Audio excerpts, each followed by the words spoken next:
Hey everyone, welcome back to part 2 of What If Naruto Left After Sakura's confession to Sasuke? In this part, we're diving even deeper into the aftermath of Naruto's decision to leave. How does Sakura deal with the emotional fallout? What happens between her and Sasuke when Naruto isn't there to influence things? The twists are just getting started. If you haven't already, make sure to like the video, drop a comment to share your thoughts, and subscribe to the channel. Your support means the world, and we're so close to reaching 1,000 subscribers. Please share the video with your friends and let's make this community even stronger. Now, let's continue exploring this alternate timeline of the Naruto world. In the quiet of my room, I lay back on the bed, staring at the ceiling. My mind was adrift, a storm of thoughts swirling around me. The events of the day weighed heavily on my heart, and Sasuke's silence, especially after the kiss from Sasori, only added to the uncertainty gnawing at me. Sasuke was clearly upset. The unexpected kiss on my cheek had left him angry, though I had not seen it coming. Instead of pushing Sasori away as I should have, I froze, allowing the moment to happen.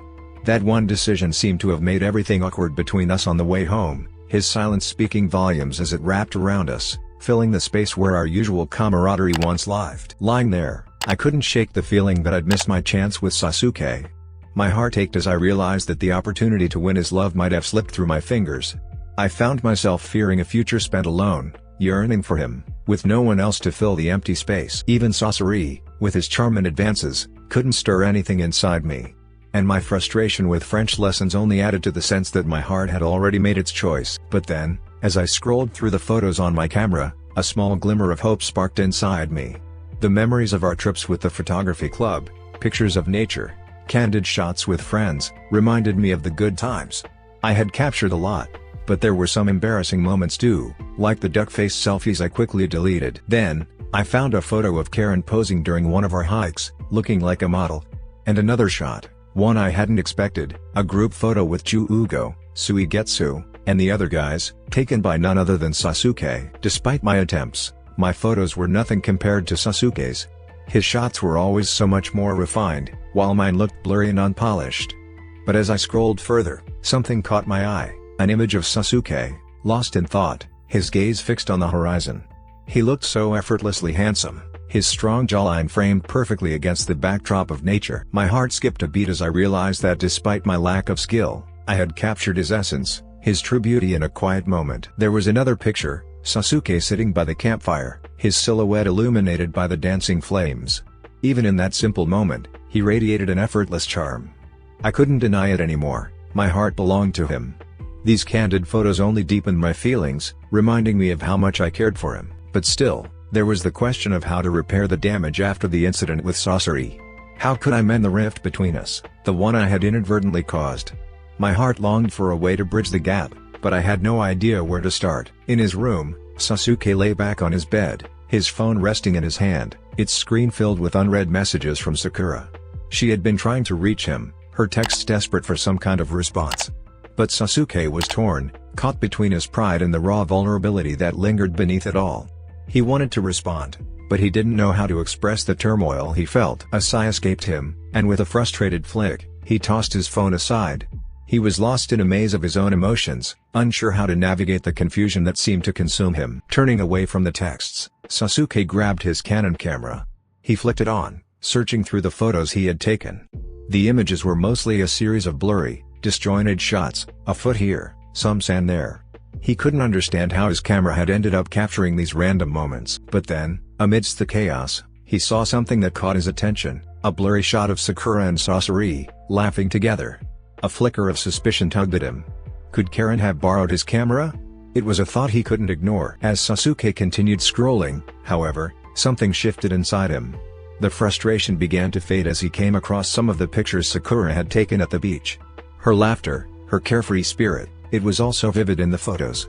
Her joy was contagious, and Sasuke found himself staring at her face, captivated by her energy. His previous confusion melted away, replaced by a growing fondness. For a moment, the tension inside him eased, replaced by a warmth he couldn't explain.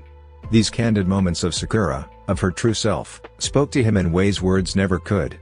He found himself smiling, a small, genuine smile, as he zoomed in on the photos of her. In those snapshots, he saw something more than a girl he couldn't understand. He saw someone he was beginning to understand, and it stirred something deep within him. Life at Konoha High continued as usual, with Sakura retreating into herself, feeling the weight of Sasuke's silence. She abandoned her early morning routine, believing his distance was a sign of his anger. She often sat alone under the cherry blossom tree, lost in thought. It was there, surrounded by fluttering petals, that she recalled the words of Margaret Whitney, "Your happiness matters. Don't sacrifice your growth for the sake of unrequited love." Sakura realized she needed to focus on herself, on her own journey. She couldn't allow her feelings for Sasuke to overshadow her own personal growth. As she sat there, lost in contemplation, Naruto and Hinata appeared, announcing that they were officially dating. It took Sakura by surprise, though she managed to smile, albeit a forced one. Naruto, ever the observant one, could tell something was off. Gently, he encouraged her to share what was bothering her. Unable to hold it in, Sakura confessed everything: the kiss with Sasori, Sasuke's jealousy, and the confusion that had taken root between them. Naruto listened attentively, assuring her that sometimes friends drift apart, but she couldn't shake the feeling that Sasuke's feelings for her ran deeper. Hinata, speaking softly, added, "True love will find its way, Sakura. No matter the circumstances." Sakura thanked her friends, but even with their words, a sense of pessimism lingered in her heart. What if she was wrong? Little did she know, Sasuke had been watching from a distance, observing the entire conversation. He walked over, sitting beside her under the tree, an unfamiliar vulnerability in his presence. Gently, he brushed a petal from her hair, and she turned in surprise. Sasuke was taken aback by how beautiful she looked, even in tears. It reminded him of when she had confessed her feelings to him years ago under the moonlight. Back then, he had been too overwhelmed to respond. Now, with the moment feeling right, he leaned in and whispered, "There's something I've wanted to tell you for a long time." Before she could respond, the bench beneath them creaked ominously. Suddenly, it collapsed, sending them both tumbling to the ground in a flurry of petals. Sakura landed on top of Sasuke, their faces mere inches apart. For a moment, they simply stared at each other, the air thick with unspoken words. Sakura, flustered, broke the silence. "Well, this certainly isn't how I imagined this moment going." Sasuke chuckled, a rare sound that made Sakura's heart flutter. "Leave it to you to turn a serious moment into something memorable." Despite the awkwardness, Sakura smiled, her embarrassment giving way to amusement. "At least it's something we'll remember." Sasuke nodded, his gaze softening. "Definitely." As they stood up, brushing off the petals and dust, Sakura felt a sense of relief. Despite the fall, their connection felt stronger than ever. With a teasing glint in her eye, she said, "So, is this your way of finally confessing, Sasuke?" He smirked, his pride intact. "Of course. I just wanted to make sure you were paying attention." Their playful banter continued as they walked away from the fallen bench, their laughter mingling with the soft whispers of the cherry blossoms. In that moment, Sakura and Sasuke knew they were on the brink of something new, something real. Sakura and Sasuke's comical courtship continued, with Sakura gleefully laying down her first condition for Sasuke to become her boyfriend. With a playful flutter of her eyelashes, she spoke in a sugary sweet tone. "Firstly, Sasuke-kun, you must endure hours of my sweet voice serenading you in karaoke." She winked, already picturing Sasuke squirming in discomfort. Sasuke raised an eyebrow, a smirk playing at the corner of his mouth. "Karaoke, huh? That's your first demand?" He leaned back, crossing his arms. "All right, what's next?" With a mischievous glint in her eye, Sakura continued, "Secondly, Sasuke, you must wear a bright pink jacket to school for a week." She grinned widely, eager to see his reaction. For a brief moment, Sasuke's stoic expression faltered, but then he simply nodded. "Fine." Just as Sakura was about to list her third condition, Sasuke surprised her by gently grabbing her arm. Their eyes met, and he lightly touched her forehead, offering a faint but enigmatic smile. "All right, Sakura," he murmured, "what's your third condition?" Sakura pretended to pout before dramatically bursting into mock anger. "Thirdly, you have to take me on a romantic picnic, complete with a basket full of heart-shaped sandwiches and matching bunny ear headbands." She tried to maintain a straight face as she delivered the absurd request. Sasuke shook his head in disbelief at the ridiculousness of it all, but nodded nonetheless. "Fine." Later, at the karaoke place, Sasuke's poker face remained unbroken until it was Sakura's turn. She belted out "We Belong Together" with so much enthusiasm that even the microphone seemed to cringe. Sasuke watched, amusement flickering in his eyes, trying not to smile as he secretly wished for earplugs. Inwardly, Sasuke cursed his luck, wondering how he got himself into this bizarre situation. Yet, beneath the annoyance, A faint smile tugged at his lips as he realized that, unexpectedly, Sakura's antics were starting to grow on him. The next morning, the sun bathed Konoha High School in golden light, and Sasuke, once the untouchable heartthrob, now found himself in an unusual predicament, wearing a very noticeable pink jacket. Shikamaru, grinning in amusement, pointed at Sasuke and teased, "Is that Sasuke Uchiha? In pink? What's next?" Kittens and rainbows. Laughter rippled through the hallway, echoing off the walls in disbelief. Kiba joined in with infectious laughter. He's really embracing his feminine side. But Sasuke, amidst the ridicule, clung to his stoic demeanor, walking down the hallway as though nothing had changed. The pink jacket clung to him like a neon straitjacket, a symbol of his humiliation. Tenten whispered to a friend in hushed awe, "I heard Sasuke's challenging gender norms. I guess that's admirable." Another girl with a yellow bandana nodded, wide-eyed. "Yeah, but he's also breaking my sense of reality." Unable to contain her irritation any longer, Karen stormed toward Sasuke, her face a mixture of disbelief and frustration. "Sasuke, what on earth happened to you? Are you part of some fashion cult now?" Karen demanded. Sasuke, ever the master of silence, calmly plugged in his earphones, seemingly shutting out the absurdity around him. Karen's frustration grew with every ignored word. "Sasuke, you can't just ignore me," she shouted. But Sasuke, with steely determination, motioned for her to move aside, leaving Karen fuming in anger. "You'll regret this, Sasuke," she called after him. Meanwhile, Sakura reveled in her victory, following Sasuke with a smug grin. "You're making history, Sasuke," Sakura whispered with pride.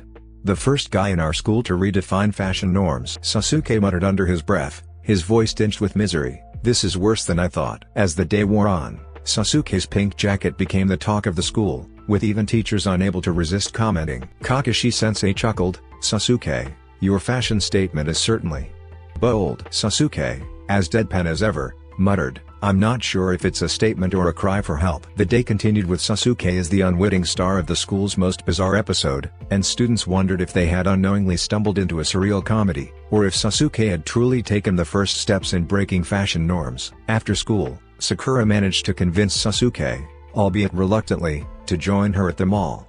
Little did he know that his embarrassing pink jacket would be the least of his worries. Sakura led the way through the bustling mall, her eyes set on the coffee shop as Sasuke followed with resignation. As they passed by a demonstration area, Sakura's attention was caught by a familiar voice over the mall's public address system. She veered off course, pulling Sasuke toward a growing crowd gathered around the area. Sasuke was stunned to see Sakura's mother, dressed up and wearing an unmissable pink apron, holding a bizarre rubber boiled egg peeler. With over-the-top enthusiasm, Sakura's mom exclaimed into the microphone, "There we go, madam. Super." Sakura cringed, watching her mother demonstrate the peculiar device. The crowd seemed equally puzzled and intrigued, their faces a mix of curiosity and confusion. Sakura's mom continued in an overly enthusiastic tone, "That's it, nice firm grip, then up and down, and off it comes in your hand. Ooh, mind the overspray." Sasuke winced at the unintended innuendo, stealing a glance at Sakura, who was face-palming in mortification. "Christ alive," Sakura muttered under her breath, her face turning bright red. As the demonstration continued, Sasuke couldn't decide whether to be amused or horrified. He exchanged a look with Sakura, realizing their mall trip had turned unexpectedly awkward. Sakura's mom, oblivious to the situation, happily fielded questions from the crowd with charm. The lively atmosphere of the mall only added to the absurdity of the moment. Sasuke found himself both amused and perplexed by the unique nature of Sakura's family and their quirky mall outing. Sakura's mom, suddenly pausing, turned to them with a bright smile. "Ah, Sakura, what brings you here? Oh, and Sasuke?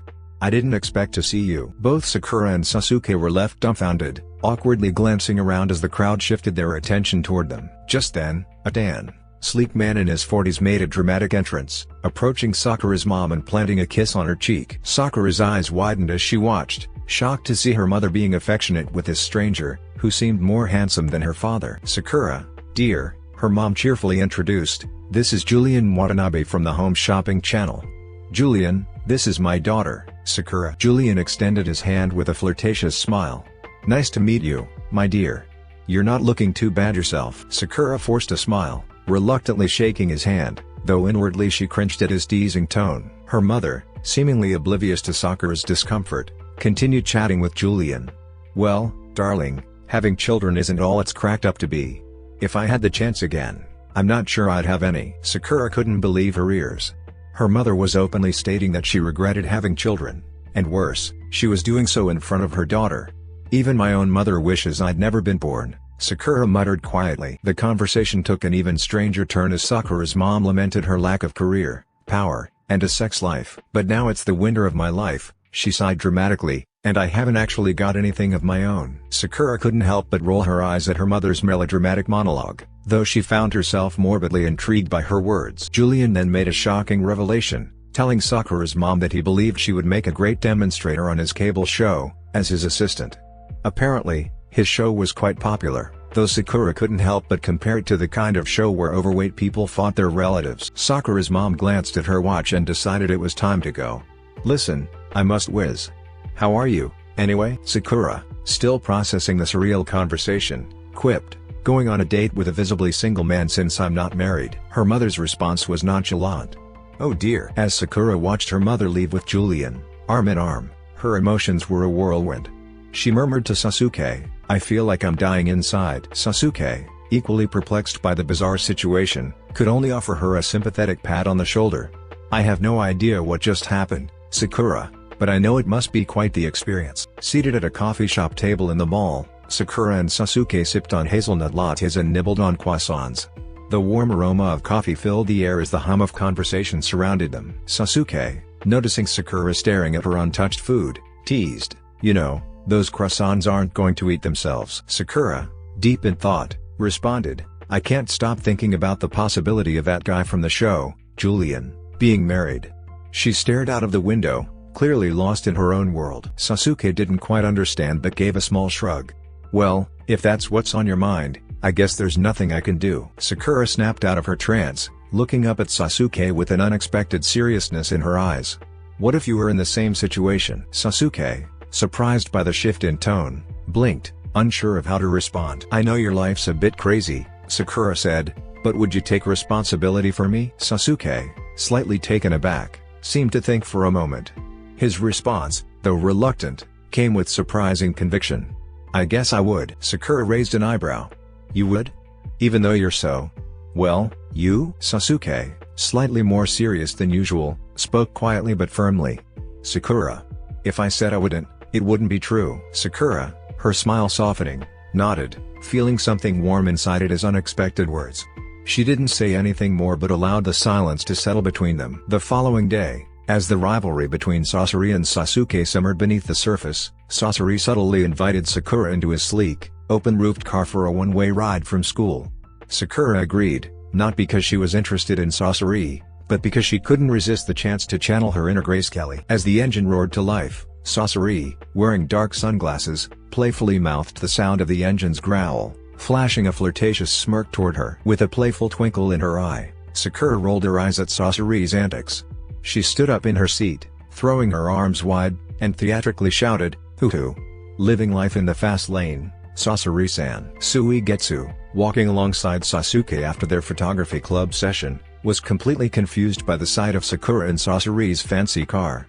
Unable to hold back, he teased. Sakura was standing there yelling like a lunatic. Sasuke's jealousy flared up, his anger bubbling just below the surface, but before he could make a move, Sasori expertly swerved the car, sending a thick cloud of black exhaust smoke in their direction. Sasuke and Suigetsu choked, their frustration mounting. Damn it! That pretentious prick! Sasuke growled, his eyes narrowing as he glared at the car driving away. His fists clenched, ready for a confrontation. Inside the car, Sakura, still riding high from her melodramatic shout, leaned back and turned to Sasori, asking if she could borrow his satin brown scarf and sunglasses. Sasori, with a teasing grin, handed over his accessories. Sakura, with a slight flush, confessed, "I'm going for that classic movie star look." She wrapped the scarf around her neck and slipped on the sunglasses, attempting to look sophisticated. However, her attempt at grace was short-lived as the wind snatched the scarf from her, leaving her hair in disarray. Sasori burst into laughter and hit the accelerator, speeding up even more. "Well, you've definitely got the drama part down, Sakura-chan." Sasori laughed. As Sakura tried to salvage her hair, Sasuke's jealousy only deepened. When the car eventually pulled up at the school, Sakura and Sasori were surprised to see Sasuke waiting at the entrance, arms crossed and looking ready for a confrontation. Sasuke's gaze locked on Sakura, his eyes widening at the sight of her hair resembling a wild mane.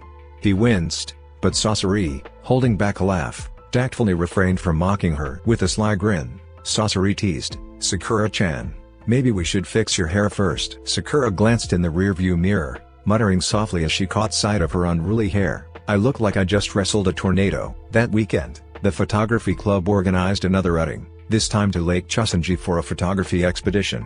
Sasuke, reluctantly, saw Sakura paired with Sasori, all thanks to a bet he'd lost to Karen, who had set up a blind lottery. As Sasuke rowed his canoe alongside Karen, he couldn't help but glance over at Sakura and Sasori, who were engaging in an unexpectedly dramatic exchange. Sasori, clearly enjoying himself, started reciting Shakespeare with exaggerated gestures. "To be or not to be, that is the question," Sasori announced with a flourish. Sakura, caught off guard by his theatrics, raised an eyebrow before joining in, pretending to contemplate deeply. Sasori-san, are we contemplating the meaning of life in the middle of a lake?" Sasori continued, "Whether 'tis nobler in the mind to suffer the slings and arrows of outrageous fortune." Sakura, matching his dramatic tone, responded, "Or to take arms against a sea of troubles and, by opposing, end them." Their witty exchange earned amused looks from their fellow club members. Sasuke, still burning with jealousy, couldn't help but be impressed by Sakura's quick wit and Sasori's theatrical flair. He gripped his paddle tightly, trying not to let his emotions get the best of him. In a bold move, Sasori leapt into the lake, fully clothed, and pulled Sakura in after him. Sakura laughed loudly, but she couldn't ignore the glare Sasuke was sending their way. Karen, eager to add fuel to the fire, commented, "So childish." Sasuke, still rowing with determination, muttered, "Yes." Sakura shouted over to Sasuke, "Hey, Sasuke-kun, want to join in on the fun?" Sasuke, visibly irritated, replied coldly, "Absolutely not." Karen, sensing an opportunity, added with a sly grin, "I heard swimming in the lake fully clothed is against the rules." Sasori grinned mischievously, "Rules are made to be broken, especially with a partner in crime, right, Sakura-chan?" Sakura swam to the nearby shore, teeth chattering from the cold. "Brrr, it's freezing. I need something to warm me up." Sasuke, his jealousy still burning, watched her with concern as she emerged from the lake, her soaked clothes clinging to her figure. He felt a surprising wave of worry, even as he struggled to control his frustration. Ignoring Karen's protests, Sasuke paddled his canoe to shore, his gaze locked on Sakura. Karen, irritated, called out, "Sasuke, what are you doing? We're in the middle of the lake." Sasuke ignored her, focusing solely on Sakura. When he reached the shore, he tried to mask his concern with a hint of annoyance, "You should be more careful, Sakura. You might catch a cold." Karen and Sasori exchanged shocked looks, surprised by Sasuke's rare show of concern. It seemed his emotions were starting to show through. Sakura, sensing an opportunity for mischief, stepped closer to him, dripping water onto the ground, her clothes still soaked. She flashed a playful smile. "Oh, Sasuke-kun, are you worried about me?" Karen, watching the exchange with growing jealousy, muttered, "Looks like someone's getting a taste of their own medicine." Sasori, usually the one stirring up drama, was momentarily at a loss for words. Sasuke's concern for Sakura had thrown him off balance. Sasuke, realizing he'd shown too much, quickly regained his composure, his cheeks tinged with pink. "Just be careful, that's all." Sakura smiled, feeling a warmth inside at his unexpected display of care. It was a small but significant step in their complex relationship, leaving both Karen and Sasori wondering what Sasuke's next move would be. Later that day, Sasori's relentless pursuit of Sakura continued. He found every excuse to be near her, offering unsolicited photography tips and complimenting her with an intensity that bordered on obsession. Though flattered, Sakura was starting to feel uncomfortable with his constant attention. During lunch, as Sakura sat with her friends, Sasori strolled over with his camera hanging from his shoulder. "Sakura, have you ever thought about doing a photoshoot with me? I have some incredible ideas to showcase your beauty." Sakura exchanged a wary look with Tenten and Akari, who were clearly concerned. She decided to be straightforward. "Sasori-san, I appreciate your interest, but I'm not looking for a photoshoot right now. I'm here to enjoy lunch with my friends." Sasori's smile faltered, but he quickly recovered. "Of course, Sakura. Lunch sounds great. We can discuss it later." He sat down nearby, still watching her. Karen, who had overheard, seized the chance to stir the pot. She leaned towards Sasuke, whispering, "Looks like Sasori doesn't take no for an answer. He's really persistent." Sasuke clenched his chopsticks, his frustration evident. "It's annoying." Karen grinned, enjoying the tension. Well, I guess some people just can't resist Sakura's charm. The tension between Sasori and Sasuke escalated throughout the day. In photography class, Sasori moved in close to Sakura once again, offering help with her camera settings. As his fingers brushed hers, Sakura blushed and pulled away. Sasuke, unable to take it anymore, intervened. "Sakura, let's work together. You don't need his help." Sakura, relieved, nodded. "You're right, Sasuke. Let's do this together." Sasori, realizing he was being pushed out, smiled suavely. "If you change your mind, I'm here." Karen, ever the instigator, added, "You're lucky to have such a devoted girlfriend, Sasuke." Sasori seems pretty taken with her. Sasuke shot her a warning glance, his possessiveness clear as he pulled Sakura closer to him. "She's mine," he said firmly. When Sasuke and I rode the high-speed train home, the world outside rushed by in a blur. We were surrounded by a sea of people, yet our closeness transcended the confines of the crowded train. Sasuke's hand found its way around my waist, pulling me in until there was no space left between us. It wasn't the crush of commuters that caused this proximity, but a burning passion that had remained hidden for far too long. When I arrived home, I found my father sitting at the kitchen table, looking disheveled and melancholic, a bottle of whiskey in his grasp. The television droned on in the background, and I had only just walked in, still wearing my coat. My father gestured to the television screen, his voice heavy with sadness. "Take a look at this." He picked up the remote control and flicked through the channels until they landed on the home shopping channel. There, to my astonishment, was my mother assisting the flamboyant Julian, the very man whose presence had caused turmoil in our family.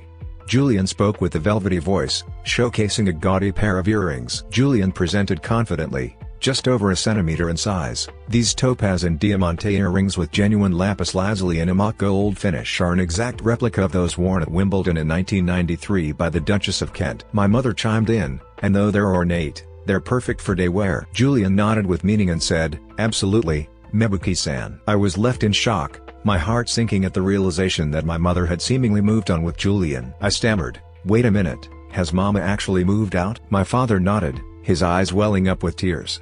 "Yes, and it appears she's now with that tangerine-tinted buffoon. They're an item, and half of our friends have hosted them for dinner." I felt a pang of guilt. I hadn't shared my suspicions about my mother's involvement with Julian with my father. My father sighed, "Why do people, when they abandon their partners, pretend there's no one else involved? Do they truly believe it's less hurtful to imagine they suddenly couldn't stand the sight of you anymore?" I tried to offer some solace. "Maybe she's worried you might, well, you know, attack him or something." My father nodded, considering the possibility. "Yes, perhaps. I could slaughter them both with my Black & Decker bandsaw in a suburban bloodbath. She's even taking jaundiced Julian, the jewelry thief, to Kazuki Yuri's and Miyoko's party. It's not the Mebuki-chan I knew. That's cruel." I attempted a silver lining. "On the bright side, it could be an opportunity. If you spend the entire party flirting with other women, it might drive Mom wild with jealousy." My father questioned, "Do you think she'll see sense and dump the dirtbag?" Just then, the phone rang twice and went to the answering machine. I urged my father not to answer it. My mother's voice echoed from the answering machine. "Hello, darling, it's me. Just making sure you're coping. Don't forget, there's a lot of chicken fricassee in the freezer." I hissed at my father, "Don't pick it up. Do you want her back?" My father nodded in uncertainty. I continued with a mischievous smile. "Rule number 1. Never call, and never return calls. Aloof. Unavailable. You are the Ice Queen." My father wasn't entirely convinced, especially about the queen part. I clarified, "Well, King. That's how I got my man." My father's face lit up with curiosity. "You've got a boyfriend? A real one?" I beamed proudly and nodded. "I have, Papa. I have. And he's perfect." As the day turned into night, a wave of unease and loneliness washed over me. Thoughts of the possibility that my parents might get divorced someday had taken root in my mind, gnawing at my peace of mind.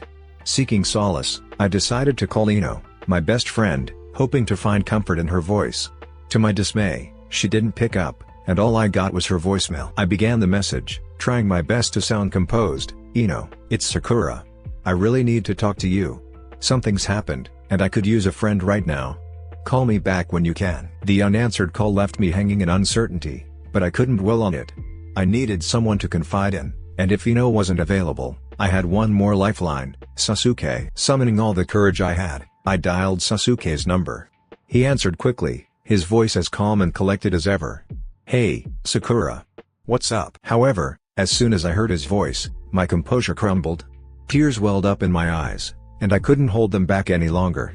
Choked sobs escaped me as I managed to blurt out, "Sasuke, it's my mother. She left home with Julian." There was a brief pause on the other end of the line, and then Sasuke's voice softened, filled with concern. "Sakura, slow down. Take a deep breath. Tell me what happened." I sniffled, trying to regain my composure. "I just got home, and I found my dad alone, and the TV was on. And then I saw my mom on the home shopping channel with Julian, and they were together." Sasuke's tone remained steady, reassuring. "I'm sorry you're going through this. Take your time and tell me everything." So, I did. I poured out my heart to him, sharing the shock of seeing my mother on TV with Julian, the hurt and confusion it caused, and the guilt I felt for not telling my father about my suspicions earlier. Sasuke listened patiently, his presence providing a sense of comfort in the midst of my emotional storm. After sharing the tumultuous mix of emotions that had consumed me, I finally voiced the question that had been haunting me since I stepped into that empty house. "Sasuke, what should I do? How do I help my dad? And how do I deal with this mess?" Sasuke replied with a calm determination that was uniquely his. "First, be there for your father. He needs you right now. As for the mess, we'll figure it out together. You're not alone in this." His words were like a lifeline, grounding me in the midst of chaos. In that moment, I knew that Sasuke was more than just a boyfriend. He was my partner in navigating the storms of life, and together, we would weather them, no matter how tumultuous they became. The weekend had arrived, and as promised, Sasuke had prepared a romantic picnic for us in a picturesque meadow. The sun bathed everything in a warm, golden glow, creating the perfect atmosphere for our outing. As I laid out the checkered blanket, Sasuke unveiled a basket filled with meticulously crafted heart-shaped sandwiches, his expression barely changing despite the heartfelt effort he'd put in. I couldn't help but grin, my heart fluttering with anticipation. "You remembered the heart-shaped sandwiches?" Sasuke managed a faint, nonchalant smirk as he handed me a bunny ear headband, the final piece of my master plan to make him my official boyfriend. "I suppose some promises are hard to forget." I slipped on the bunny ears, and we shared a light-hearted moment of laughter, with Sasuke's indifference struggling to hide his blush. It was a sight to behold, seeing Sasuke, usually so serious, embracing the silliness of the moment. Our picnic was filled with laughter, heartfelt conversations, and a sense of intimacy that felt like a warm embrace. Despite the troubles plaguing my family, Sasuke's presence offered solace and respite. As the day unfolded, Sasuke dropped a surprising invitation on me. "Sakura, my family is hosting a horse race next weekend. I'd like you to come with me." I blinked in disbelief, uncertain of how I'd fit into the world of equestrian competitions, and even more uncertain about what to wear. "Horse race? I don't have anything to wear for that kind of event." Sasuke's reassuring smile barely wavered as he replied, "You don't need anything fancy, Sakura. Just be yourself and try not to make it too embarrassing." The following weekend, we arrived at Sasuke's family estate, where an elegant equestrian competition was in full swing. The atmosphere felt like something straight out of a period drama, complete with beautifully dressed spectators and majestic horses. In my casual attire, I couldn't have felt more out of place, but Sasuke's indifference offered a comforting anchor. His family, including his older brother Itachi, his sister-in-law Izumi, his father Fugaku, and his mother Mikado, greeted me warmly, their composed demeanor in stark contrast to my nervous energy. Itachi, with his enigmatic and calm aura, offered a polite smile. "Sasuke, you didn't mention you were bringing a guest." Sasuke replied casually, "It was a last-minute decision." Izumi, with her warm and welcoming nature, chimed in, "Sakura, it's lovely to meet you. Sasuke's never brought a friend to this kind of event before." Mikado exuded grace and elegance. "You look lovely, Sakura-chan." Fugaku maintained an air of authority. "Pleasant to meet you." I couldn't help but feel like a fish out of water in the midst of this refined family. Their poise and sophistication were undeniable, while I, in my casual attire, felt like a fish out of water. "And nice to meet you all," I stammered nervously, bowing to each of them. My discomfort was palpable as I couldn't shake the feeling that I was the clown in Sasuke's family event, a peasant among aristocrats. As the competition began, I attempted to blend in, but my lack of familiarity with equestrian events quickly became evident. I gasped in awe at the graceful riders and their majestic horses. Sasuke leaned in, whispering with a hint of amusement, "Enjoying the show, Sakura?" I nodded, feeling like a fish out of water. But as the competition unfolded, a series of unexpected mishaps unfolded. I tripped over my own feet, sending my drink flying, and inadvertently startled a nearby horse, causing it to neigh loudly. Sasuke's family watched in surprise, their composed masks momentarily shattered. Mikado couldn't help but let a smile slip through, and Fugaku raised an amused eyebrow. I turned to Sasuke, mortified, and whispered, "I'm so sorry, Sasuke-kun. I didn't mean to create a spectacle." Sasuke's indifference crumbled, replaced by a gentle chuckle as he replied, "Sakura, you have an uncanny talent for making my family gatherings far from dull." Despite the embarrassing moments, Sasuke's family welcomed me with open arms, finding humor in the unexpected turn of events. As the day came to a close, I couldn't help but feel grateful for Sasuke and his ability to make even the most awkward moments feel like cherished memories. As the evening sun cast a warm, golden glow over the Uchiha estate, Sasuke and Sakura found themselves on a secluded balcony overlooking the picturesque landscape. The scene resembled something out of a Western period drama, with rolling hills, vibrant wildflowers, and the estate's grandeur in the background. Sakura couldn't help but feel transported to a different era as she gazed at the breathtaking scenery. She turned to Sasuke, a playful sparkle in her eye. "You know, Mr. Darcy," Sakura said with a mischievous grin, "this view is positively Austen-esque. I half expect Elizabeth Bennet to stroll by." Sasuke raised an eyebrow, utterly confused by the reference. "Mr. Darcy?" Before Sakura could explain her reference, Izumi's voice rang out from behind them, interrupting their private moment. "Sasuke, Sakura, we're about to start the family photo session. Come join us, won't you?" Sakura hesitated, feeling like an intruder in this elite family gathering. "Izumi-san, I'm not really part of the Uchiha family. I shouldn't," but before she could finish her sentence, Sasuke had already grabbed her hand and was leading her toward the gathering. Sakura's heart raced as they approached the scene. To her shock, she found Madara Uchiha, alias Mr. Mumbleton, standing there, sipping a fancy glass of wine with his typical deadpan expression. He glanced at Sakura and greeted her in his usual monotone voice. Shizumi Itachi, standing nearby, couldn't help but hide a small chuckle behind his hand. Sakura, utterly flustered, unintentionally retaliated, "Mr. Mumbleton." Madara's eye twitched ever so slightly at the cheeky teenager who dared to insult him. He was about to retort when Sasuke swiftly pulled Sakura closer, wrapping his arm around her waist. He guided the bewildered girl to stand beside him in front of the camera. The cameraman instructed the Uchiha family to smile for the photo. Sakura eagerly complied with a wide, beaming expression. However, she soon noticed she was the only one smiling. The Uchiha family, except for the women, maintained expressions of utmost elegance and seriousness. Driven by curiosity, Sakura leaned in to sneak a peek at the photo on the camera screen. Embarrassment flooded her as she observed herself standing amidst the sea of poised and solemn Uchihas, her own grin contrasting with their composed demeanor. The cameraman showed the result to Itachi, who glanced at it with mild interest. Sakura discreetly cringed, hoping to blend into the background. Itachi's lips worked into the tiniest of smiles, hardly noticeable to anyone but Sakura. He then nodded in approval. "Excellent. Let's proceed." Sakura couldn't help but feel like an outsider in this world of elegance and composure, but Sasuke's unwavering support and the subtle approval his family made her realize that, in her own unique way, she was finding her place within the enigmatic Uchiha family. Sasori, the new mentor for the photography club, had become a persistent presence in Sakura's school life, casting a shadow over her relationship with Sasuke.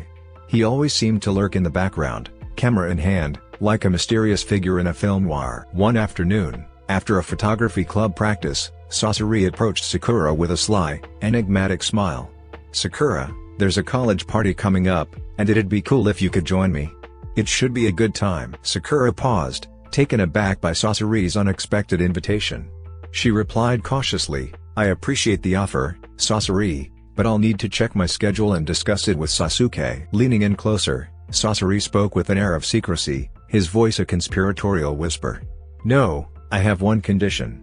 You must promise not to mention this invitation to Sasuke. Let's keep it our little secret." Sakura's curiosity was piqued, her intrigue evident as she asked, "Why the secrecy, Sasori?" Sasori's smile deepened, concealing his true intentions. "Let's just say it's a surprise, and I want it to remain special, exclusively for you." Though reluctant, Sakura eventually agreed, her unease lingering. "All right, Sasori, I promise not to tell Sasuke. But please, assure me it's nothing inappropriate." Sasori nodded, his eyes hiding more than they revealed. "I give you my word, Sakura. It's all in good fun." As Sakura walked away from their encounter, a knot of unease tightened in her stomach. She couldn't shake the feeling that she had willingly entered into a web of secrecy and intrigue, leaving her with conflicting emotions and growing anxiety. Days turned into weeks, and Sakura felt increasingly torn between her loyalty to Sasuke and her promise to Sasori. She knew she needed to discuss the college party invitation with Sasuke, but an invisible force seemed to hold her back, sowing seeds of guilt and uncertainty. One evening, as Sakura and Sasuke sat together, her hesitation was palpable. She searched for the right moment to broach the subject, but the words remained trapped, as if bound by an unspoken commitment. Sasuke, ever perceptive, noticed her unease and gently inquired, "Sakura, is something troubling you?" Her heart raced as the internal conflict raged on, loyalty and promises clashing within her. She finally replied, her voice tinged with anxiety, "It's nothing. Just some school-related matters." Sasuke's expression softened, and he reached for her hand, his eyes conveying understanding and reassurance. "You know you can confide in me about anything." The turmoil within Sakura deepened, loyalty warring with promises kept. The secret she held threatened not only her relationship but also her sense of trust and honesty, and it left her standing at a crossroads, uncertain of which path to choose. The night of Sasori's high school party was a descent into an unsettling world for me. I, at the age of 16, found myself surrounded by adults in their 20s, their behavior pushing the boundaries of what I could comprehend. The air was thick with the stench of alcohol and recklessness, and I couldn't help but feel like a vulnerable outsider. My discomfort grew as I observed the unimaginable antics unfolding around me. Guests engaged in brazen behavior, their actions pushing the boundaries of propriety without a hint of shame. Couples engaged in passionate displays of affection, and the room resonated with laughter fueled by the potent mix of whiskey. Sasuke, my steadfast and devoted boyfriend, remained blissfully unaware of the party's existence. My commitment to the promise I made to Sasori, coupled with the fear of causing issues in my relationship with Sasuke, kept me ensnared in a situation that felt increasingly wrong. As the night wore on, my anxiety surged.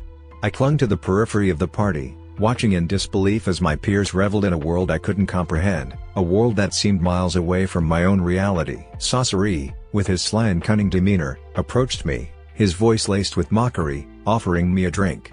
"Sakura, loosen up a little. You're among friends here." Reluctantly, I accepted the drink, a sense of foreboding washing over me. As the liquid touched my lips, I felt the world spin, my ability to hold onto reality slipping away. The effects of the alcohol hit me hard, leaving me disoriented and vulnerable. My vision blurred, and I struggled to maintain my composure. Hours later, I awoke in a dimly lit room, my head throbbing and my memory fragmented. Panic gripped me as I realized that I had been unconscious, at the mercy of Sasori's malicious intent. Struggling to gather my thoughts, I forced my eyes to focus. Sasori stood over me, a sinister grin spreading across his face. In his hand, he held a camera, and the horrifying truth became clear: my vulnerability had been captured in photographs, with the malicious intent to sell them to a magazine. My voice trembled as I attempted to confront him, the sense of betrayal and violation overwhelming. The central conflict that had arisen from my loyalty to a dangerous secret and my commitment to Sasuke had taken a nightmarish turn. I was trapped in a moral quagmire, one that could shatter the foundations of my relationship with Sasuke and challenge my very sense of integrity.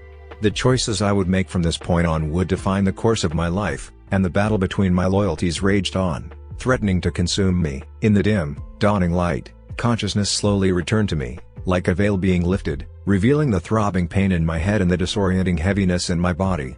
Panic surged through me as the memories of the night rushed back, and I became acutely aware of the dire situation I was in. Worse yet, I was totally naked. Summoning every ounce of courage I possessed, I knew it was time to confront Sasori.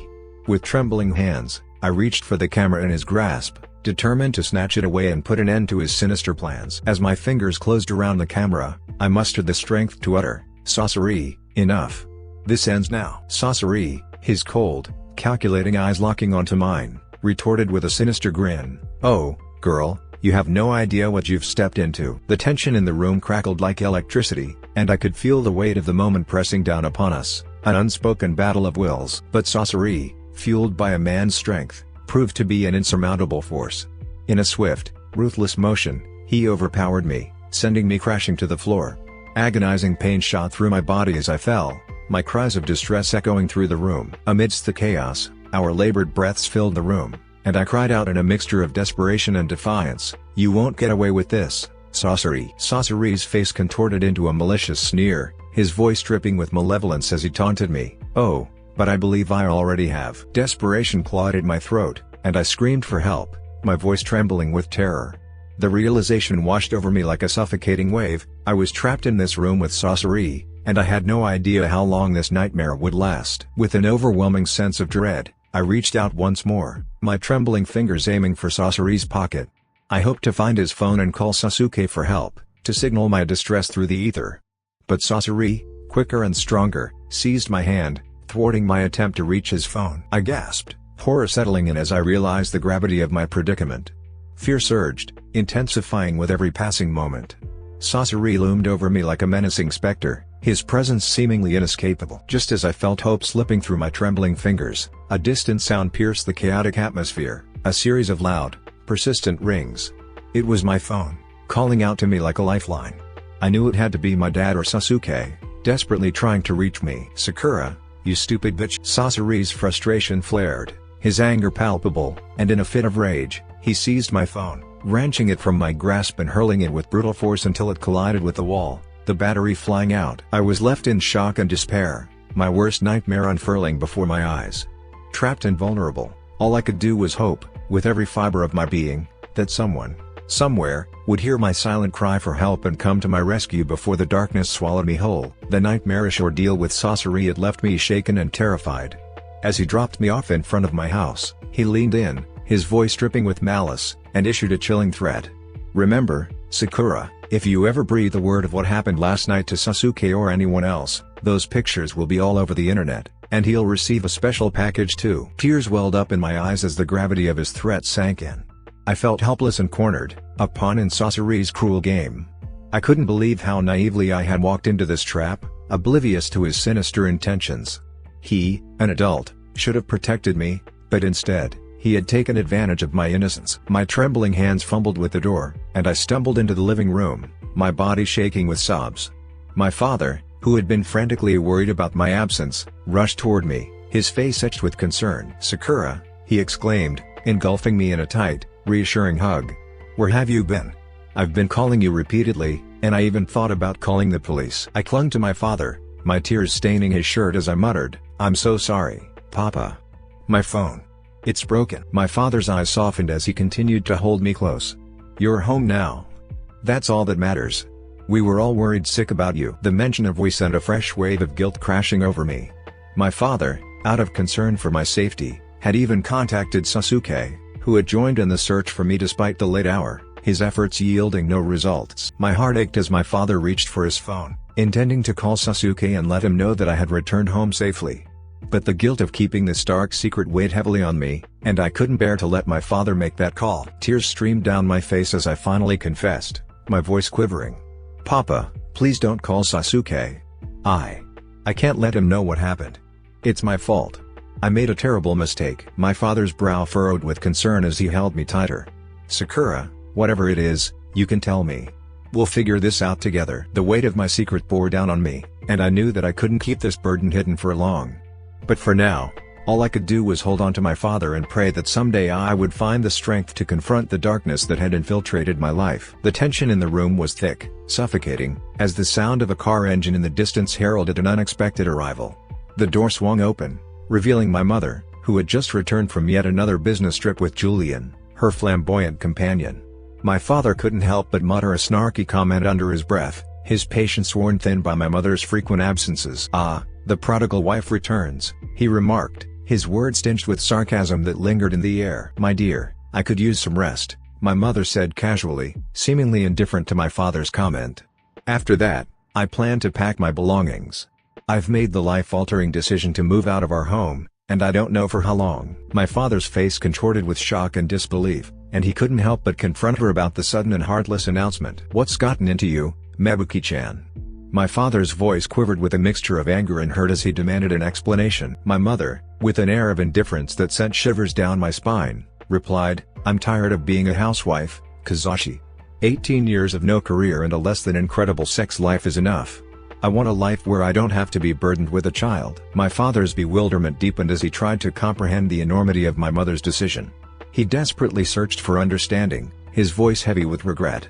"I didn't know this was what you wanted, Mebuki. I thought you agreed to be a housewife when we got married." Their voices began to rise, escalating into a heated exchange as they traded accusations and frustrations.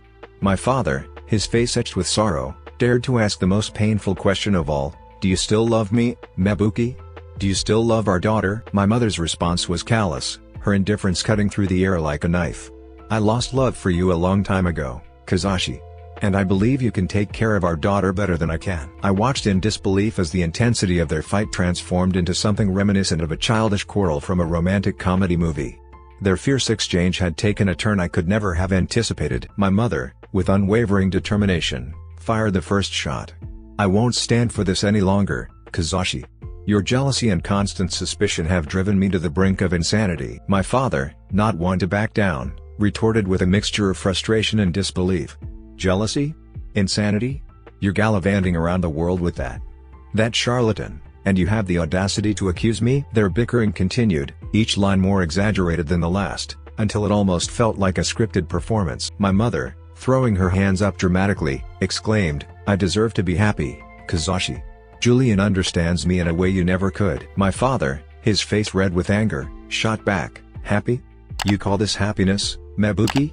Running off with a man who thinks a fake tan and monocle make him sophisticated?" As they exchanged these melodramatic lines, I couldn't help but feel a strange mixture of amusement and sadness. This wasn't how I had expected their confrontation to unfold. But my mother remained unyielding in her decision. She gave him one final, dramatic glance and left to upstairs, which I immediately assumed to pack her remaining belongings. The scene that had begun with such intensity now felt like a surreal and painful ending. A tragicomedy of shattered dreams and broken promises. My mother, in her stubborn resolve, had won this battle, and I couldn't shake the feeling of profound disappointment and sadness as she strolled out of our home with a hefty suitcase. My father making a last-ditch effort to stop her. His voice pleaded desperately, "Mebuki, please reconsider. We can work this out." As my mother made her way towards the door, my father, desperation etched on his face, took a step forward, blocking her path. "Mebuki, please, think about what you're doing. Running off with that fraud? You're making a mockery of our marriage." My mother, her resolve unshaken, tilted her head defiantly and retorted with theatrical flair, "Oh, Kazashi, you always were the dramatic one. Mockery? No, darling, this is my liberation." Their exchange continued, the lines blurring between a bitter argument and a farcical stage play. My father, throwing his arms up in exasperation, exclaimed, "Liberation? Sure, be liberated. But do you really need that feathered hat and melodramatic cape?" My mother, her voice tinged with sarcasm, replied, "Why, Kazashi, my dear, it's called fashion. Something you clearly know nothing about." Their words became more absurd by the second, turning their once intense fight into a tragicomic performance. But beneath the theatrics, I could sense the real pain and disappointment that had brought us to this surreal and painful ending. The scene that had begun with such intensity now seemed like a surreal and painful ending.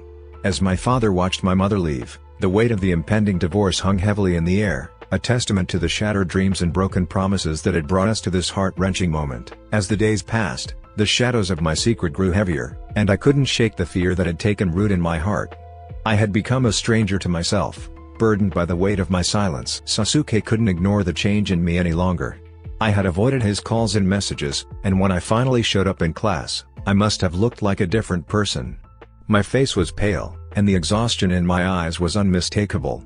He approached me with concern in his voice, reaching out to touch my arm gently. "Sakura," Sasuke said, his voice laced with worry. I pulled away from his touch, refusing to meet his gaze. It hurt me to push him away, but I couldn't bear to involve him in the darkness that had consumed my life. Naruto, always curious and observant, noticed the abrupt change in my demeanor as well. He approached us, concern etched on his face. "Hey, Sakura, what's happening? You're not yourself lately." I turned away from both of them, unable to speak the words that would reveal my secrets. Naruto, hurt by my rejection, stepped back, his expression a mix of confusion and disappointment. Even Karen, who had drifted away from me in the past, couldn't help but wonder about the transformation in the once fashionable girl of our school. My misery was evident, and I had stopped putting in the effort to maintain my usual appearance. In the photography club, the sinister presence of Sasori loomed over me like a dark cloud. He kept his distance, watching and waiting for the perfect opportunity to strike. When I encountered technical difficulties with my camera, he approached me, his false concern evident in his voice. "Having trouble, Sakura?" Sasori whispered, his tone dripping with snark. "Don't forget to keep your mouth shut, or I'll release those pictures. You know, you have a very valuable asset to sell." I trembled, my heart pounding in fear as I tried to move away from him. Sasori's smirk deepened, and he crossed his arms, biding his time. Later, during photography club practice, Sasuke approached me with concern in his eyes. He gently poked my forehead, a gesture that had always brought a smile to my face in the past. But now, I couldn't meet his gaze, and I turned to walk away. Sasuke, refusing to let me go, grabbed my hand and pulled me close, wrapping his arms around me in a comforting embrace. The warmth of his presence offered a momentary respite from the darkness that threatened to engulf me, but I knew that the secrets I carried were tearing us apart. Amidst the photography club's practice session, Sasori seized a moment when most members were absorbed in their work, including Sasuke. He feigned interest in the club's laptop, pretending to browse the files, and with practiced precision, he navigated to the club's members' data file. His fingers danced across the keyboard as he sought out Sasuke's email address. Time seemed to slow as he located what he was looking for, a triumphant smirk playing on his lips. With a subtle movement, he inserted his flash drive into the laptop's USB port, transferring the damning images of Sakura onto the device. Swiftly, Sasori switched to his second secret email account, the one he had created for this very purpose. He attached the compromising pictures and composed a sinister message before sending it to Sasuke's email address. As the message sent, Sasori's heart raced with anticipation. He knew that once Sasuke saw those photos, the world as Sakura knew it would come crashing down. With calculated precision, he logged out of his email and removed the flash drive from the laptop, concealing his sinister actions from prying eyes. Karen, eager to learn more about photography techniques, approached Sasori.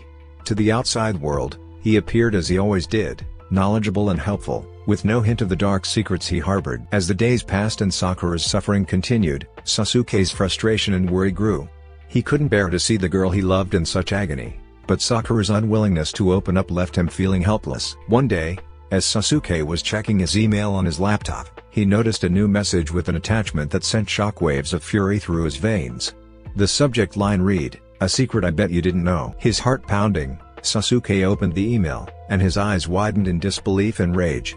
There, on the screen, was an inappropriate photo of Sakura, unconscious and vulnerable, with Sasori's hand caressing her face. Sasori's signature Rolex watch glistened on his wrist. The room seemed to spin as Sasuke's anger surged to the surface. In his mind, he couldn't fathom how anyone could have betrayed Sakura so cruelly. His fingers clenched into fists as he seethed with fury. Without a second thought, Sasuke stormed out of his room and headed straight to Sakura's house, his mind consumed by thoughts of confrontation. He didn't notice the worried messages from Sakura, who had been trying to reach out to him, desperately wanting to explain her situation. Sasuke reached Sakura's doorstep, his fists trembling with anger and his heart heavy with betrayal. He pounded on the door, and a surprised Sakura opened it, her eyes filled with fear and concern. "Sasuke, what's wrong?" Sakura asked, her voice trembling as she saw the rage in his eyes. Sasuke, still burning with fury, couldn't hold back his anger any longer. He shoved his laptop screen in Sakura's face, displaying the incriminating image of her with Sasori. "What the hell is this, Sakura?" Sasuke's voice was filled with betrayal and anger.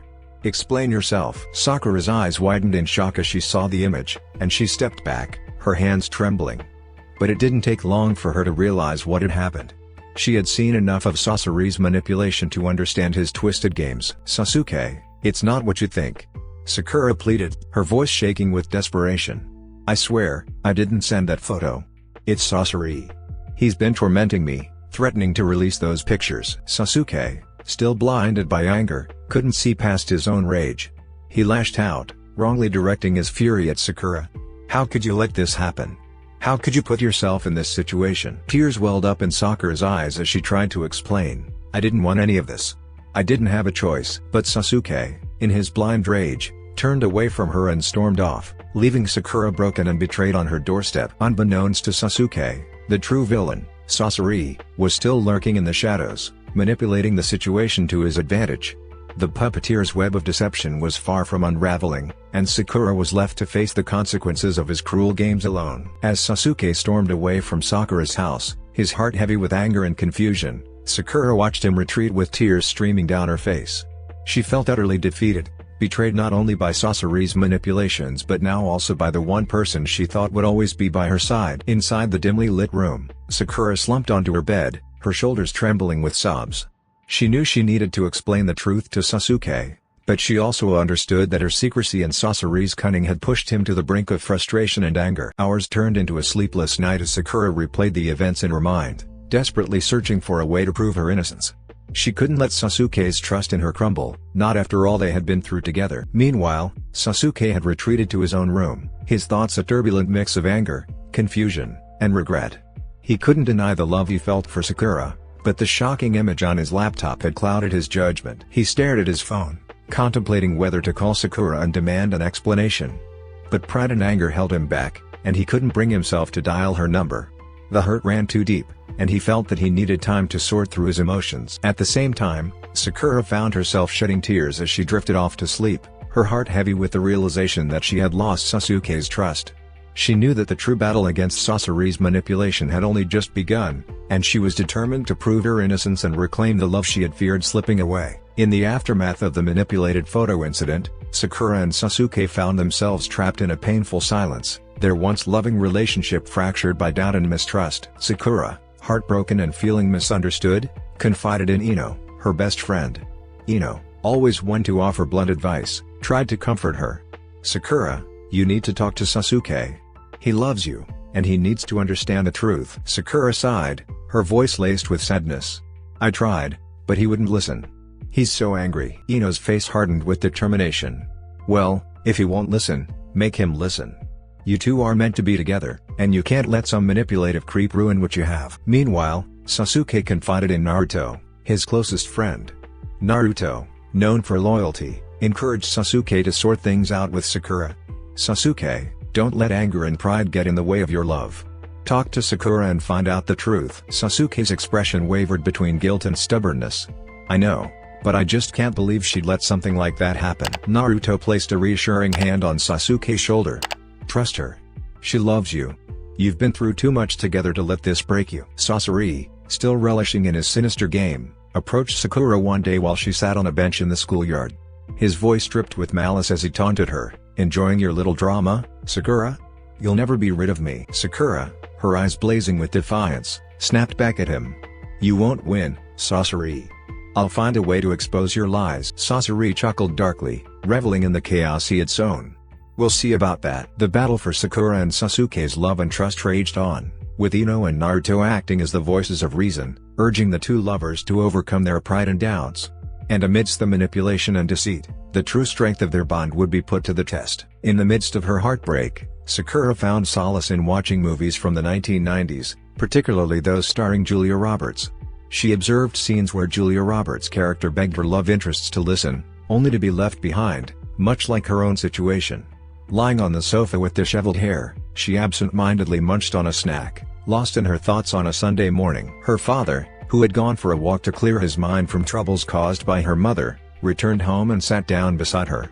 He spoke softly, his voice carrying a sense of concern. "Sakura-chan, there's Auntie Miyoko's birthday party, and your mom will probably attend. The theme is the preacher and the sexy Eve. I don't want her to feel embarrassed if she wears something inappropriate." Sakura responded with little enthusiasm, "Why do you still care so much about Mom? It's clear she doesn't care about any of us anymore." Her father, ever the optimist, tried to reassure her, "Of course, she loves us. She's just going through a weird phase in her life." Sakura sat up, her frustration evident. "So, you want me to be the sexy Eve in front of a bunch of middle-aged adults? Don't be ridiculous." Her father attempted to reason with her. "Well, since I don't have any other girl to accompany me to the party.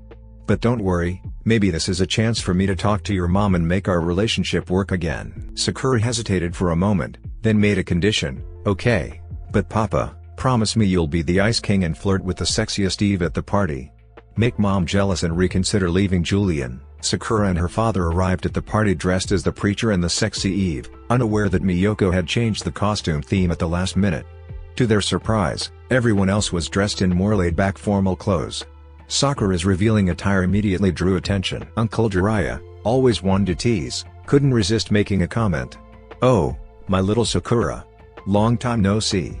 You look so adorable," he said, inappropriately touching her butt. Sakura managed an uncomfortable grin. "Thanks, Uncle." Sakura's eyes widened when she accidentally locked eyes with Sasuke, who seemed equally shocked by her appearance. Sasuke's mother, Mikoto, teased her son, "Looks like someone intentionally didn't bring his girlfriend and decided to go with his mom instead." Sasuke, blushing, looked away. "She's not. I mean, Why the hell are you here? Sakura tried to brush off Sasuke's comment. Accompanying my father, of course.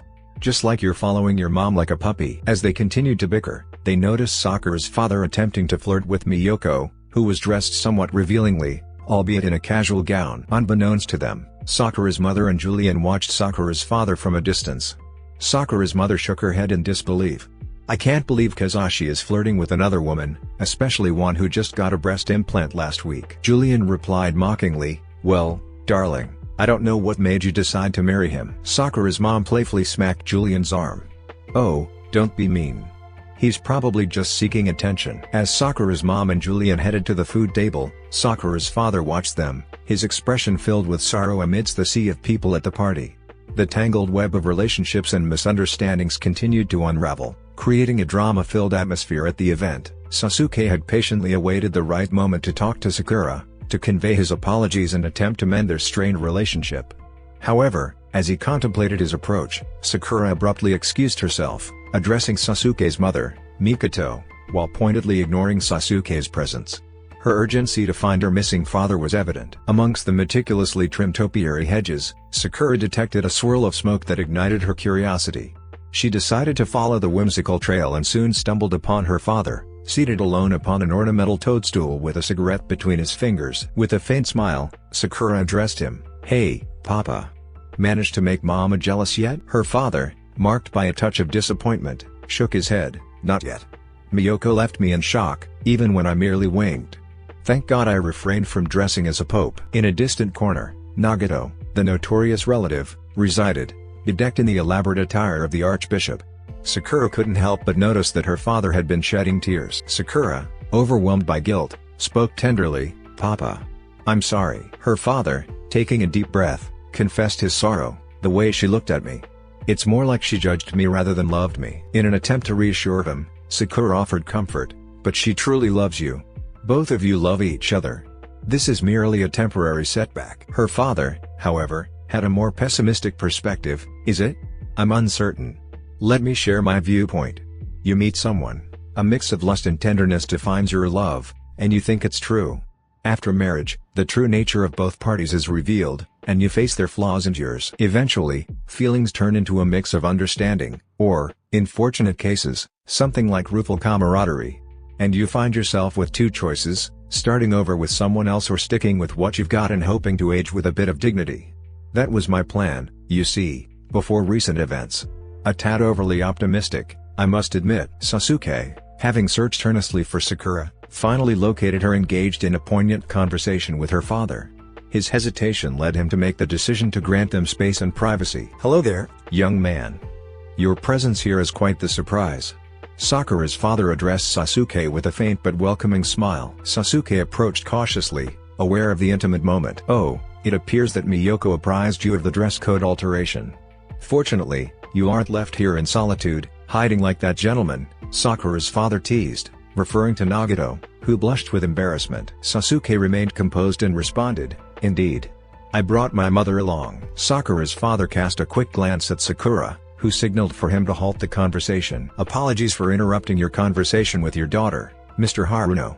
Enjoy the remainder of the event." Sasuke politely excused himself as he turned to depart. Sakura attempted to call out to him, but her plea fell upon deaf ears, and Sasuke continued on his way. Sakura's father broke the silence with a rueful grin as he embraced his daughter's shoulders affectionately. "Seems like both of us have encountered love's tribulations." Sakura, determined to depart, encouraged her father, "Come on, Papa. Let's head home." Nagato hesitantly intervened. "May I join you?" Sakura nodded in approval, "Of course." Nagato proceeded towards a nearby bush, making a gesture, and called out, "Come along, Yuki-chan. We're departing." Emerging from behind the bush, Yuki, a green-haired woman in her 40s, was the most extravagantly attired guest of them all. She greeted the others with flushed cheeks. "Good evening." Meanwhile, back at the party, Sasuke had retreated to a quieter spot, attempting to process his feelings and the unexpected encounter with Sakura. His mother surprisingly approached him, sensing his unease. "Sasuke, are you alright?" she asked, her maternal concern evident. Sasuke sighed, his gaze distant. "I'm not sure, Mom. Everything is so complicated right now." Mikoto placed a reassuring hand on his shoulder.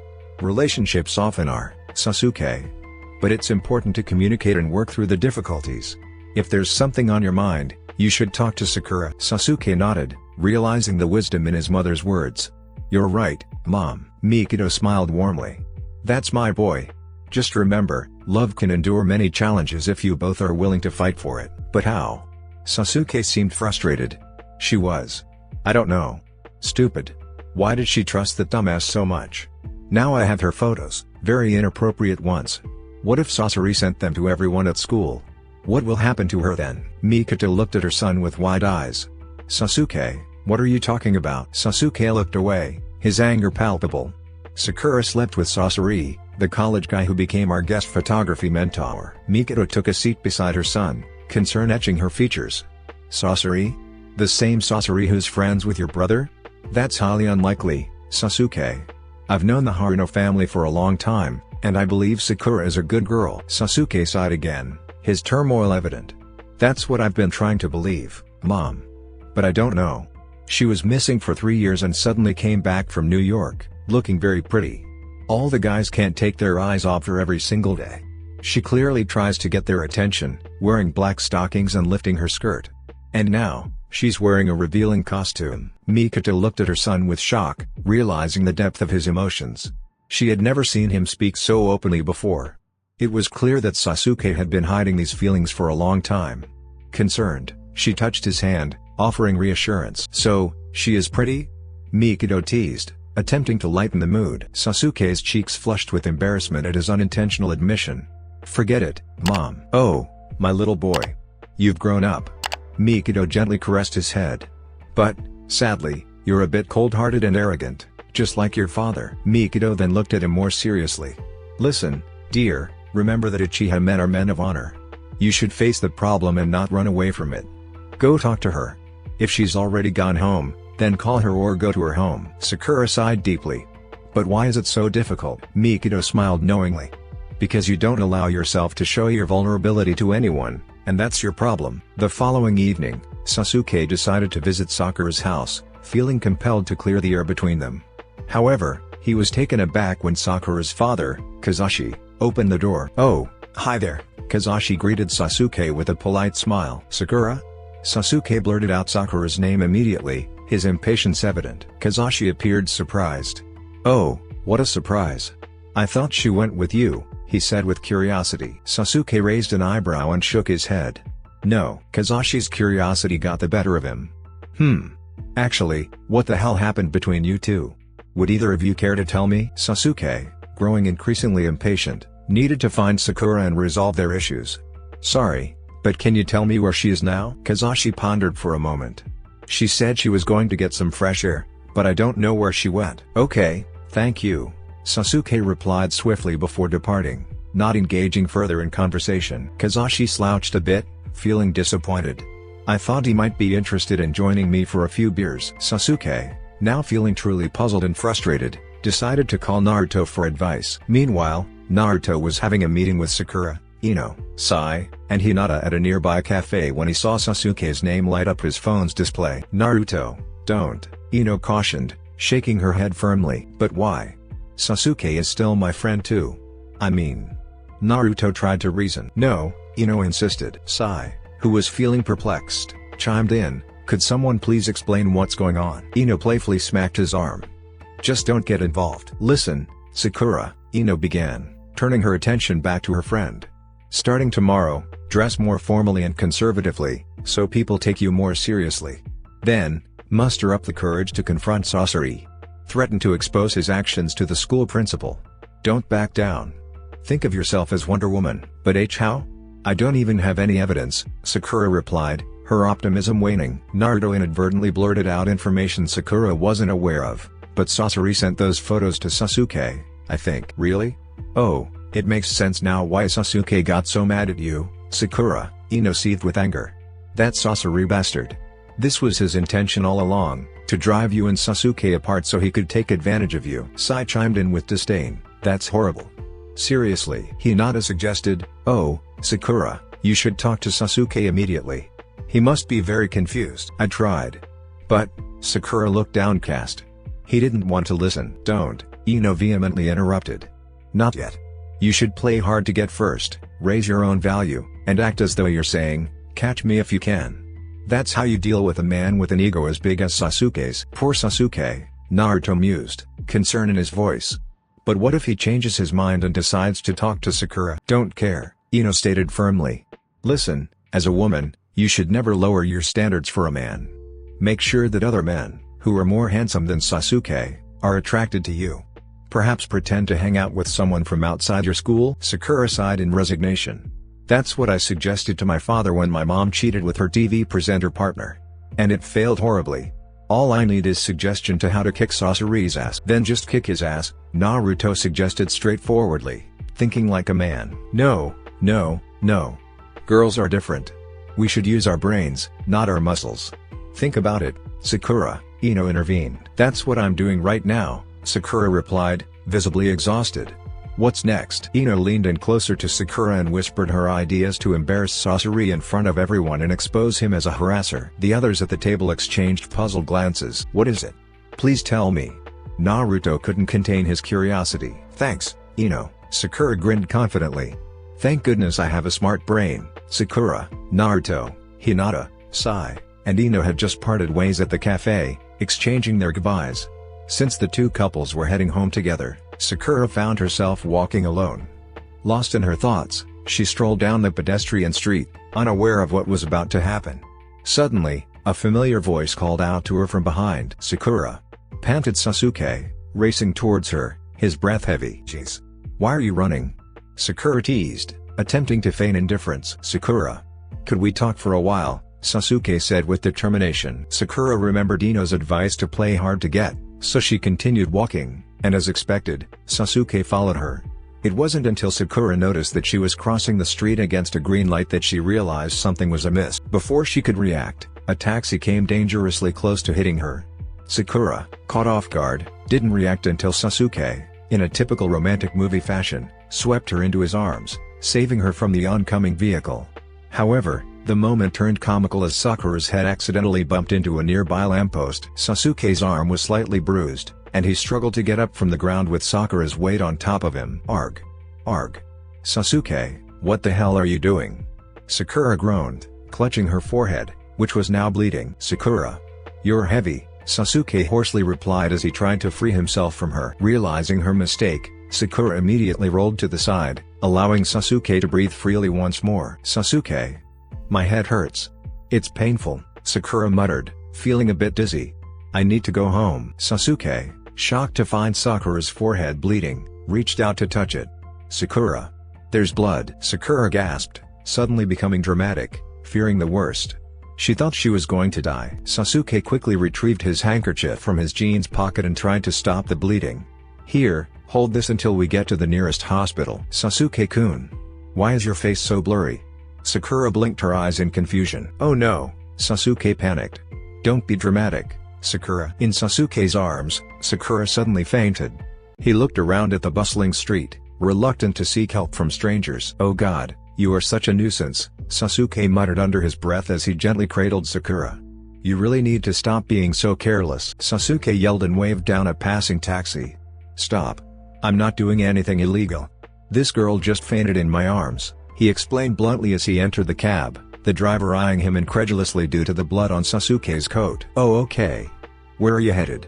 The cab driver asked, flustered. To the nearest hospital, of course. What else would it be? Sasuke snapped irritably. The cab driver sighed, muttering to himself.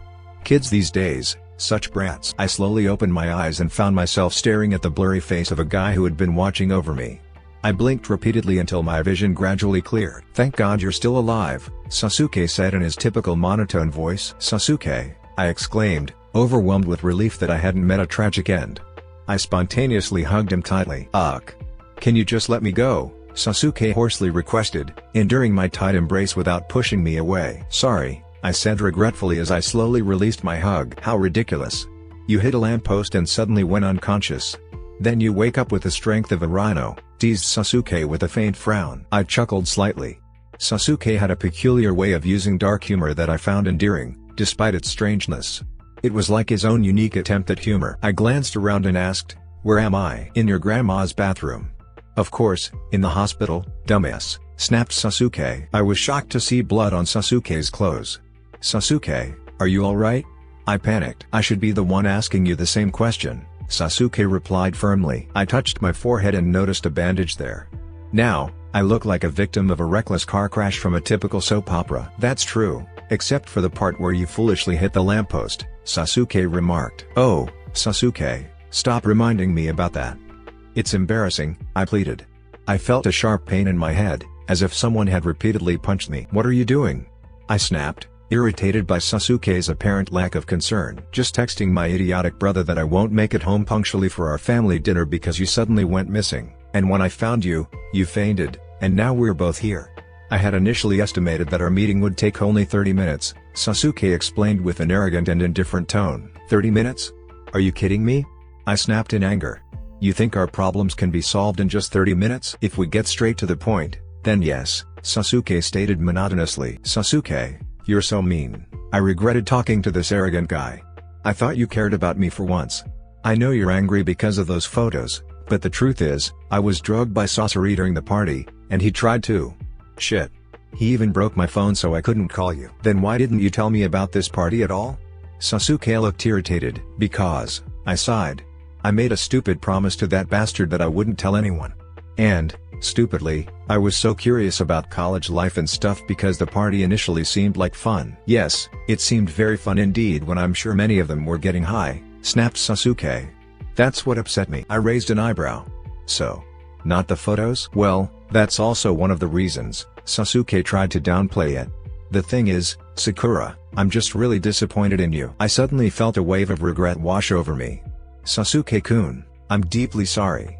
Tears welled up in my eyes. I don't know what Sasori tried to do to me when I was unconscious. I know, it was stupid of me to agree to go to that inappropriate party, stupid to drink Sasori's concoction, and stupid to make that promise to that jerk. Stupid, idiotic, and foolish Sakura, for not telling her boyfriend about any of it. Sakura.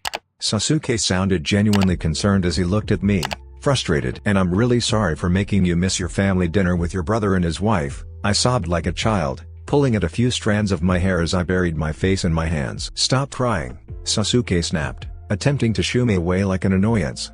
It's annoying. I'm sorry for always annoying you, I cried even louder. Oh, you just woke up the other car crash victim who's lying beside you, Sasuke teased with irritation. This is the emergency unit, not a daycare. Suddenly, gentle arms wrapped around me, and I was enveloped in Sasuke's musky cologne. Fine. I accept your apology, as long as you accept mine first. Sasuke's tone softened. I was genuinely surprised and hugged him even tighter, burying my face in his broad shoulders. Thank you, Sasuke-kun. Sakura. I heard my dad's voice as he approached me. Papa? I immediately let go of Sasuke's hug. Sakura-chan? Naruto, looking visibly worried, arrived with Hinata. Sorry, I tried to call Ino, but she was still on her way with her boyfriend. I glanced at Sasuke in amazement. Did you call all of them? Sasuke remained stoic. Yeah, I mean, someone had to come to pay the bills and take care of you, especially when my hand hurts, right? I was taken aback to discover cuts and bruises on Sasuke's right arm. Gosh! Why didn't you tell me? I held his hand tightly. Ouch, that hurts. Sasuke protested. I gave him another tight hug, and this time, Sasuke didn't resist. Thank God they're finally reunited, Naruto commented, relieved. Yeah, finally, added my dad with a smile.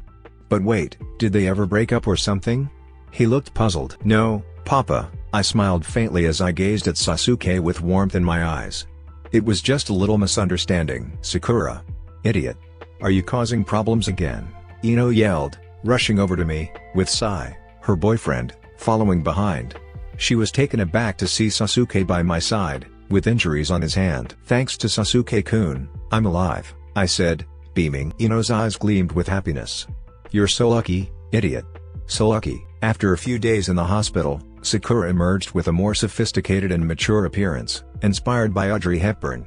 She sported black sunglasses and a stylish black coat as she strolled down the pedestrian street in the morning, holding a croissant in one hand and an iced Americano in the other.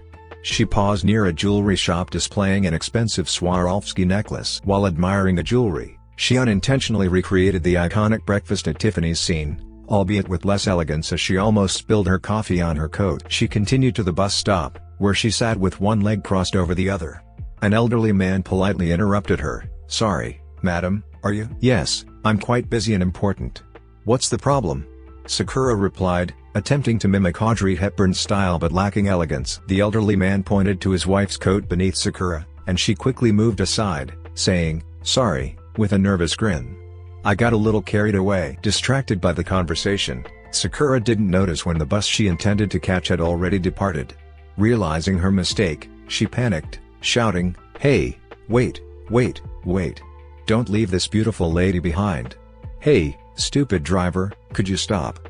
She chased after the departing bus. Sakura's new mature look, complete with a bandage on her forehead and sunglasses indoors, attracted attention when she returned to school. Her ballerina black flat shoes and more appropriate skirt choice also garnered notice. Unfortunately, Karen couldn't resist making a snarky comment. Well, it seems like someone got hit so hard in the head that they've gone nuts," Karen remarked. Sakura responded with a proud smile, holding her head high. "Well, don't mind me, I'm just getting my revenge." Karen raised an eyebrow as Sakura walked past her confidently. "How odd," Karen smirked mockingly at Sakura. During math class, as Kakashi-sensei explained algebra on the whiteboard, Sakura couldn't help but dwell on Ino's first suggestion for revenge on Sasori. "First, you need to gather evidence discreetly. Try to engage Sasori in a conversation via text or chat and get him to admit or hint at his wrongdoing. It's crucial to have something concrete to back up your claims," Ino had advised in the days prior. During a boring moment in class, Sakura decided to act on this advice. She remembered last night, after buying a new phone, she had messaged Sasori. Fortunately, she still had the paper with his number from Itachi's wedding. "Sasori-san, I have something important to tell you. I've decided to tell Sasuke about everything you've done to me, and he's visibly upset, threatening to get you kicked out of our photography club," she typed in the bathroom while brushing her teeth before bed. To her surprise, Sasori responded promptly, "Well, that's ridiculous. I have many connections in this school, including the principal. No one will dare to kick me out. But, Sakura, you've betrayed your promise. Since you've already told your stupid boyfriend, I'll expose all your angelic pictures on the school forum." Sakura was shocked by Sasori's quick response. "Well, Mr. Monsieur Chocolate, go on. But I need to make sure you didn't touch me, right? When I was unconscious." Sasori replied, Do I need to tell you? Well, the thing is, despite being small, you have pretty bouncy boobs." Sakura was disgusted by Sasori's response. "Fucker," she murmured, biting her lip. "Sasuke must be a lucky bastard since you don't need any work to look gorgeous. That's why I've decided to send your photos to a magazine. You know the kind of magazine I mean, right? Or on some illegal website?" Sasori typed. Sakura promptly replied, "Go on, fucker. Do whatever you want with my photos, as long as you promise to leave Sasuke and me alone." Sasori responded, "Well, since you can't keep your promise yourself, I can't guarantee that. How about I send them to your dad instead? Oh, I bet he'd be thrilled to see his daughter being a bit naughty." Sakura cursed under her breath. Fuck. Sakura's train of thought was interrupted when someone threw a crumpled piece of paper at her.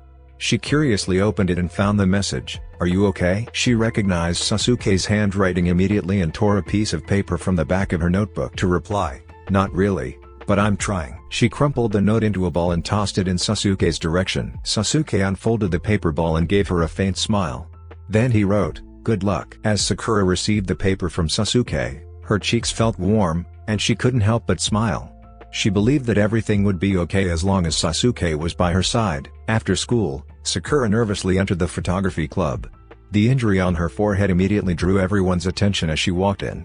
Sasori, who had been talking to some club members, noticed her in faint surprise. "Hey, Sakura-chan. Long time no see," Sasori said innocently. "What happened to your forehead?" Sakura refused to let Sasori touch her. "Long story short, I got hit. Almost." Sasori shook his head, pretending to be concerned. CK. Sakura, you must be more careful. Don't stress out." "Enough with your nonsense. We need to talk. Right now," Sakura said firmly. Sasori tried to deflect the situation, saying, "Why don't we talk right here? Isn't it about photography?" Sasuke suddenly appeared at the club, and his rare presence immediately caught everyone's attention. "Guys, let's practice outside. The weather is fantastic." As all the club members rushed outside, Sakura seized the opportunity and got closer to Sasori. "You have a beautiful face," she whispered, "but your heart is rotten." "Oh, are you trying to threaten me?" Sasori grinned. "It won't work. Trust me. Sakura pulled Sasori's hand toward her and made him touch her chest. So, did you touch me here? She said in a sultry voice. Sasori nervously swallowed. What are you doing? Or did you touch me here? Sakura lowered Sasori's hand further down her body. How did it feel?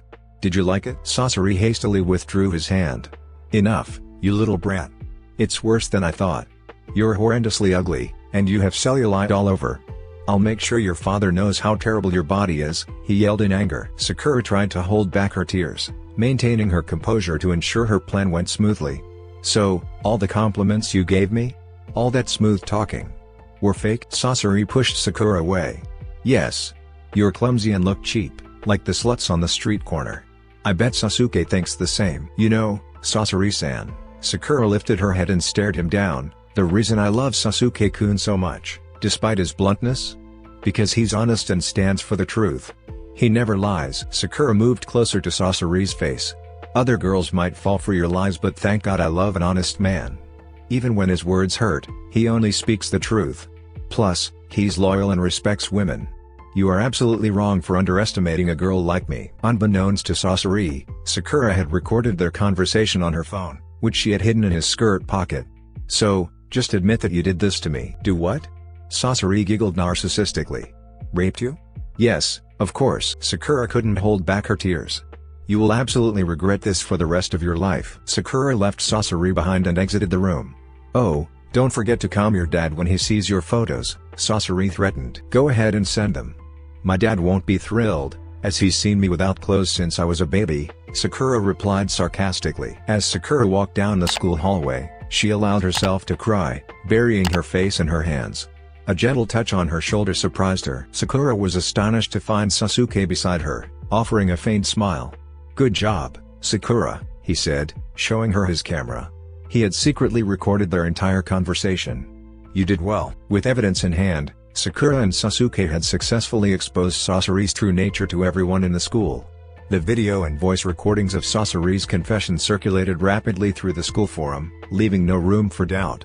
The revelation sent shockwaves throughout the student body, and even some of Sasori's closest allies distanced themselves from him. In the aftermath of the exposure, the school principal, Mr. Yamamoto, had no choice but to take action. The evidence against Sasori was overwhelming, and he couldn't afford to ignore such a serious matter. An emergency meeting was called, attended by Sakura, Sasuke, their friends, Karen, and even Sasori himself. As the meeting began, the tension in the room was palpable. Sakura, her head held high, stared at Sasori with a mix of anger and triumph. Sasori, on the other hand, appeared visibly shaken, his usual air of confidence shattered. Principal Yamamoto addressed the gathered students, staff, and Sasori. We are here to address a grave matter that has come to our attention. It involves allegations of misconduct and a breach of our school's code of conduct. We have thoroughly reviewed the evidence provided, including video and voice recordings, and it is clear that these allegations cannot be ignored. Sakura's friends, including Naruto, Hinata, and even her father, Mr. Haruno, were there to support her. They exchanged concerned glances as the meeting progressed. Karen, who had been Sasori's ally for a long time, surprisingly showed a different side of herself. She approached Sakura cautiously, her voice trembling with concern. Sakura, I didn't know. I had no idea he was capable of such things. Sakura, still filled with mixed emotions, looked at Karen and nodded. I understand, Karen. Sometimes, people can be very different from the image they project. Principal Yamamoto continued, based on the evidence and the severity of the allegations, we have no choice but to suspend Sasori indefinitely while we conduct a thorough investigation.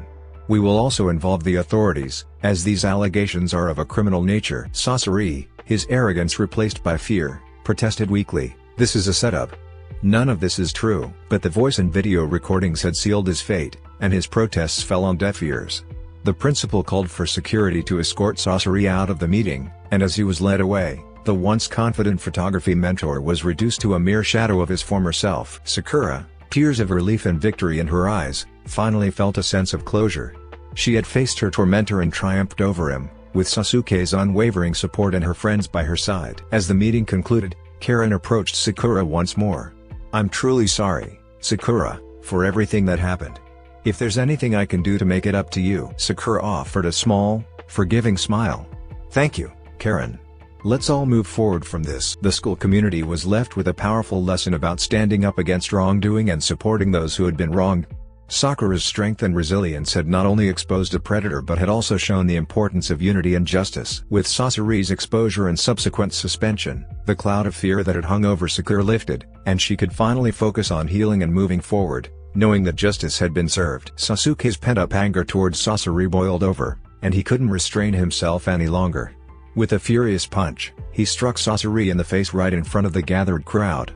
The onlookers erupted in cheers, caught up in the sudden brawl. Sasuke and Sasori engaged in a brutal, no-holds-barred fight, each landing punches and kicks on the other with fierce determination.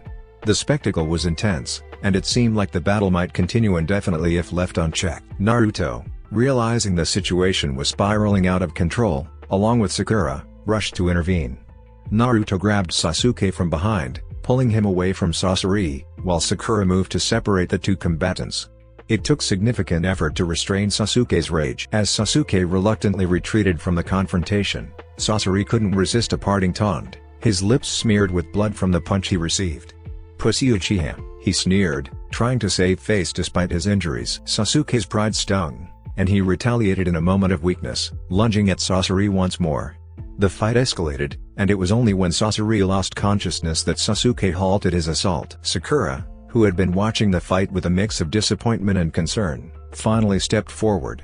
She wore a disapproving expression as she approached Sasuke, her voice stern but caring.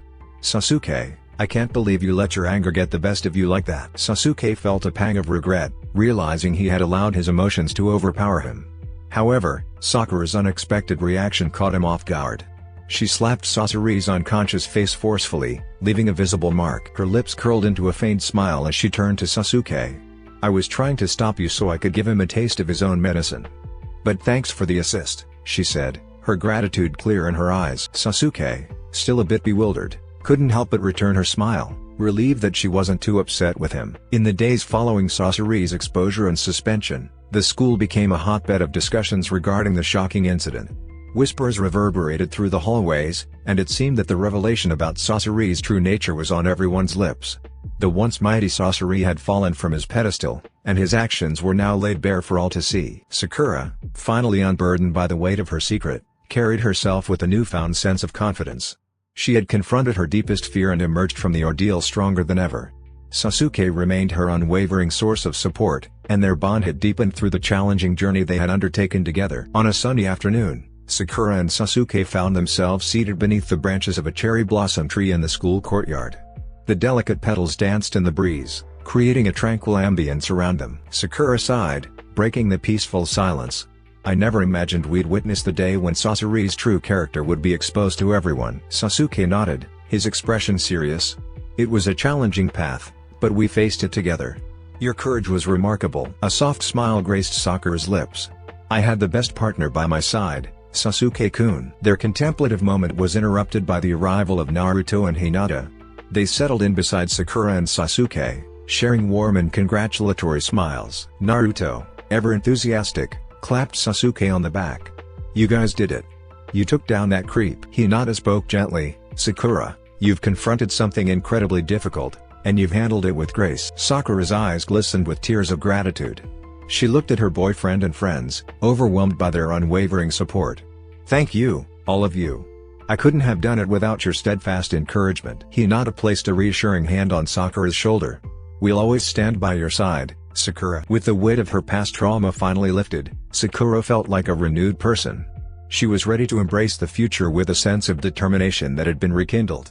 Sakura understood that healing would take time, but with her friends and Sasuke beside her, she was prepared to face any challenge. As the cherry blossoms continued their gentle descent around them, Sakura silently pledged to herself to treasure life's beautiful moments and to stand firmly for justice, no matter how formidable the battle. With her loved ones as her pillars of strength, she knew she could confront anything that lay ahead. A few weeks later, Sakura found herself half asleep, holding snacks, and watching the late-night home shopping channel with her father. Her father's eyes remained fixed on the TV, while Sakura struggled to stay awake. Julian, with his excessive fake tan, enthusiastically presented a product on TV. This incredibly effective cooking plate is a particular festive favorite of mine. With its unique feature incorporating a timer as a reminder when your food is ready, You can freely multitask while cooking. I guarantee cooking will be less frustrating." Julian concluded with a cheerful tone, "Have a good night, everyone." He toasted to the camera, and Sakura's mother appeared on screen, giving a slightly nervous and unhappy smile, hinting that all was not well in their relationship. Sakura exchanged a glance with her father, and he reached for the remote, clicking off the TV. Kazashi sighed, "I don't understand it, the man has actually turned red now." Sakura, still half asleep, responded, "Forget it. We're better off without her. Maybe worse fed and less clean, but better." In her pajamas, Sakura placed her leftover snack on a nearby table and kissed her dad goodnight before heading upstairs to her room. At that moment, as Sakura inserted her key into the door, she and Kazashi turned to see her mother standing sheepishly in the doorway. Kazashi couldn't believe his eyes. Mebuki, Sakura's mother, looked at him, and their eyes met in an apologetic, nervous first smile. Mebuki spoke regretfully, "I'm not coming back with my tail between my legs. My tail is firmly in the air. If you're expecting me to be submissive, then I'll just leave again." Kazashi responded with sincerity, "I'll take you however you choose to come." Later that evening, Sakura found herself perched at the top of the stairs, dressed in her pajamas, like a child eavesdropping on her parents' conversation in the sitting room below. Mebuki's voice was tearful as she spoke, "The thing is, up close, he was almost purple, and you're such a lovely normal color. He had a filthy temper, and then I realized I was making the same sort of decisions Sakura always makes, choosing the flashy chaps while the nice chaps never get a look in. And although the jewelry is fabulous and really very reasonably priced, I thought I might ask the nice chap if he'd take me back. Obviously, with some effort on his part to pay a bit more attention to me. I do know what I'm like sometimes, but it doesn't help that you and Sakura have your lovely grown-up club of two and are always saying, 'What's silly old mummy gone and done this time?' You know, you used to be mad about me. You couldn't get enough of me. What do you think?" Kazashi, her husband, sat in deep uncertainty for a moment and replied, "I don't know, Mebuki-chan. I just don't know now. It's been very hard." Mebuki pleaded, her voice filled with longing, "Oh, Anata." A pause hung in the air, but Kazashi couldn't keep up the pretense any longer. A huge smile broke across his face, the first genuine one seen in the entire story. Kazashi's gaze warmed, and he said, "I'm only joking, you daft cow. Come on, give us a hug." Mebuki gladly embraced her husband, and they held each other tightly. Kazashi continued, his voice soft and filled with affection, "My Mebuki, I just don't work without you." A serene silence enveloped the room as Sakura craned her neck around the stairs to witness her parents hugging each other. She felt a mixture of relief and happiness for them, knowing that they had rekindled their love. As she watched her mother and father, Sakura couldn't help but reflect on her life. She felt pleased for her parents but also wondered about her future. She hoped she wouldn't encounter the same mishaps her mother made as she entered middle age one day. As Sakura made the decision to leave the photography club and discover her true interests, she was in for some unexpected interactions. Karen, the girl who had once been a rival for Sasuke's attention, approached Sakura with a plea. Karen's voice carried a sense of urgency as she begged, "Sakura, please don't leave the club. We need you." Suigetsu, who had once tried to take an embarrassing picture of Sakura by the river, also came forward with an apology. With genuine regret in his tone, Suigetsu admitted, "Look, Sakura, I was a jerk back then. I'm sorry for what I did." Amidst these conversations, Sasuke offered his unwavering support, his normally stoic face showing a touch of concern. He encouraged Sakura, his voice firm, "Do what you want to do, Sakura. We'll support you." Ugo, the silent observer of the group, added his support as well. He spoke softly to Sakura, his smile reassuring, "But if you ever decide to come back, we'll welcome you with open arms." Sakura couldn't help but smile as she parted ways with the photography club, feeling a sense of acceptance and freedom. Later, to everyone's surprise, Sakura joined the broadcasting club, where Shino and Kiba held the positions of president and vice president. During her interview for the club on the screening day, Sakura provided an honest and blunt response. With a hint of sarcasm in her voice, Sakura responded, "Yeah, I decided to join this club because my last mentor in another club was a real jerk." Shino, seemingly unfazed by Sakura's snarkiness, swiftly accepted her into the club without hesitation. Shino declared bluntly, "Accepted. You can start tomorrow. After school, we're going to the fire department to interview some firefighters who successfully rescued a cat and her kittens from an abandoned burn house yesterday." Kiba, on the other hand, appeared hesitant. "Are you serious? Are you sure she's not just a pretty face?" Sakura confidently reassured him with a determined smile, "Don't worry. I've proven that I can handle even the most impossible situations." The following day, Members of the broadcasting club gathered at the local fire station to interview Chief Fireman Kazuki. Kiba spoke into his microphone with enthusiasm, his voice carrying across the bustling newsroom. "Hello and welcome to What's Up Konoha? The premier news station for Konoha High School." Shino, stationed behind the camera, gave a brisk directive to the entire broadcasting team. "All right, everyone, this is our bonfire afternoon special, and we're on fire ourselves. We've got live feeds from the Akihabara fire station in Tokyo." Shino emphasized his words with a dramatic flourish, just moments away from potential tragedy. He leaned closer to the camera monitor, his eyes focused, and asked, "Sakura, where are you?" Without delay, Sakura appeared in front of the camera. Her hair was slightly disheveled from the fast-paced preparations. "I'm here, Shino-kun," she replied eagerly. Shino wasted no time in issuing his next command, "Sakura, put on some more makeup. I need you on camera." Sakura hesitated for a moment, her uncertainty palpable. But, ignoring Sakura's reluctance, Shino continued with his vision. "I'm thinking a mini-skirt, a fireman's helmet. I want you pointing a hose, sliding down the pole, and diving straight into the interview." Sakura tried to conceal her anxiety and mustered her resolve. "Great. I'll do it." Kiba, who was standing nearby, adjusted his earpiece and chimed in, "No problem, Sakura. You've got this. Right?" He then turned his attention to Sakura, who was now gripping the pole with trepidation. "All right, Sakura, drop into the shot and then interview Chief Fireman Kazuki." Sakura looked at him with a mix of disbelief and determination, clinging to the pole for dear life. Yep, yep," she replied, ready to face her fears head-on. Kiba remained undeterred by Sakura's fear and continued to provide instructions, determined to capture the perfect shot. Shino's instructions came swiftly, "You'll drop into the shot now. Go, go, go, go, go." Sakura reluctantly released her grip on the pole, attempting to slide down as instructed. However, things took an unexpected turn when Shino's commands changed. Shino, still speaking into his earpiece, exclaimed, "Wait, cancel that. We're heading to Akihabara Fire Department first. Climb back up. Stand by, you have 30 seconds." Kiba, looking at the camera, chimed in, "Thank you, Shino-kun," and cut to Sakura. "Go.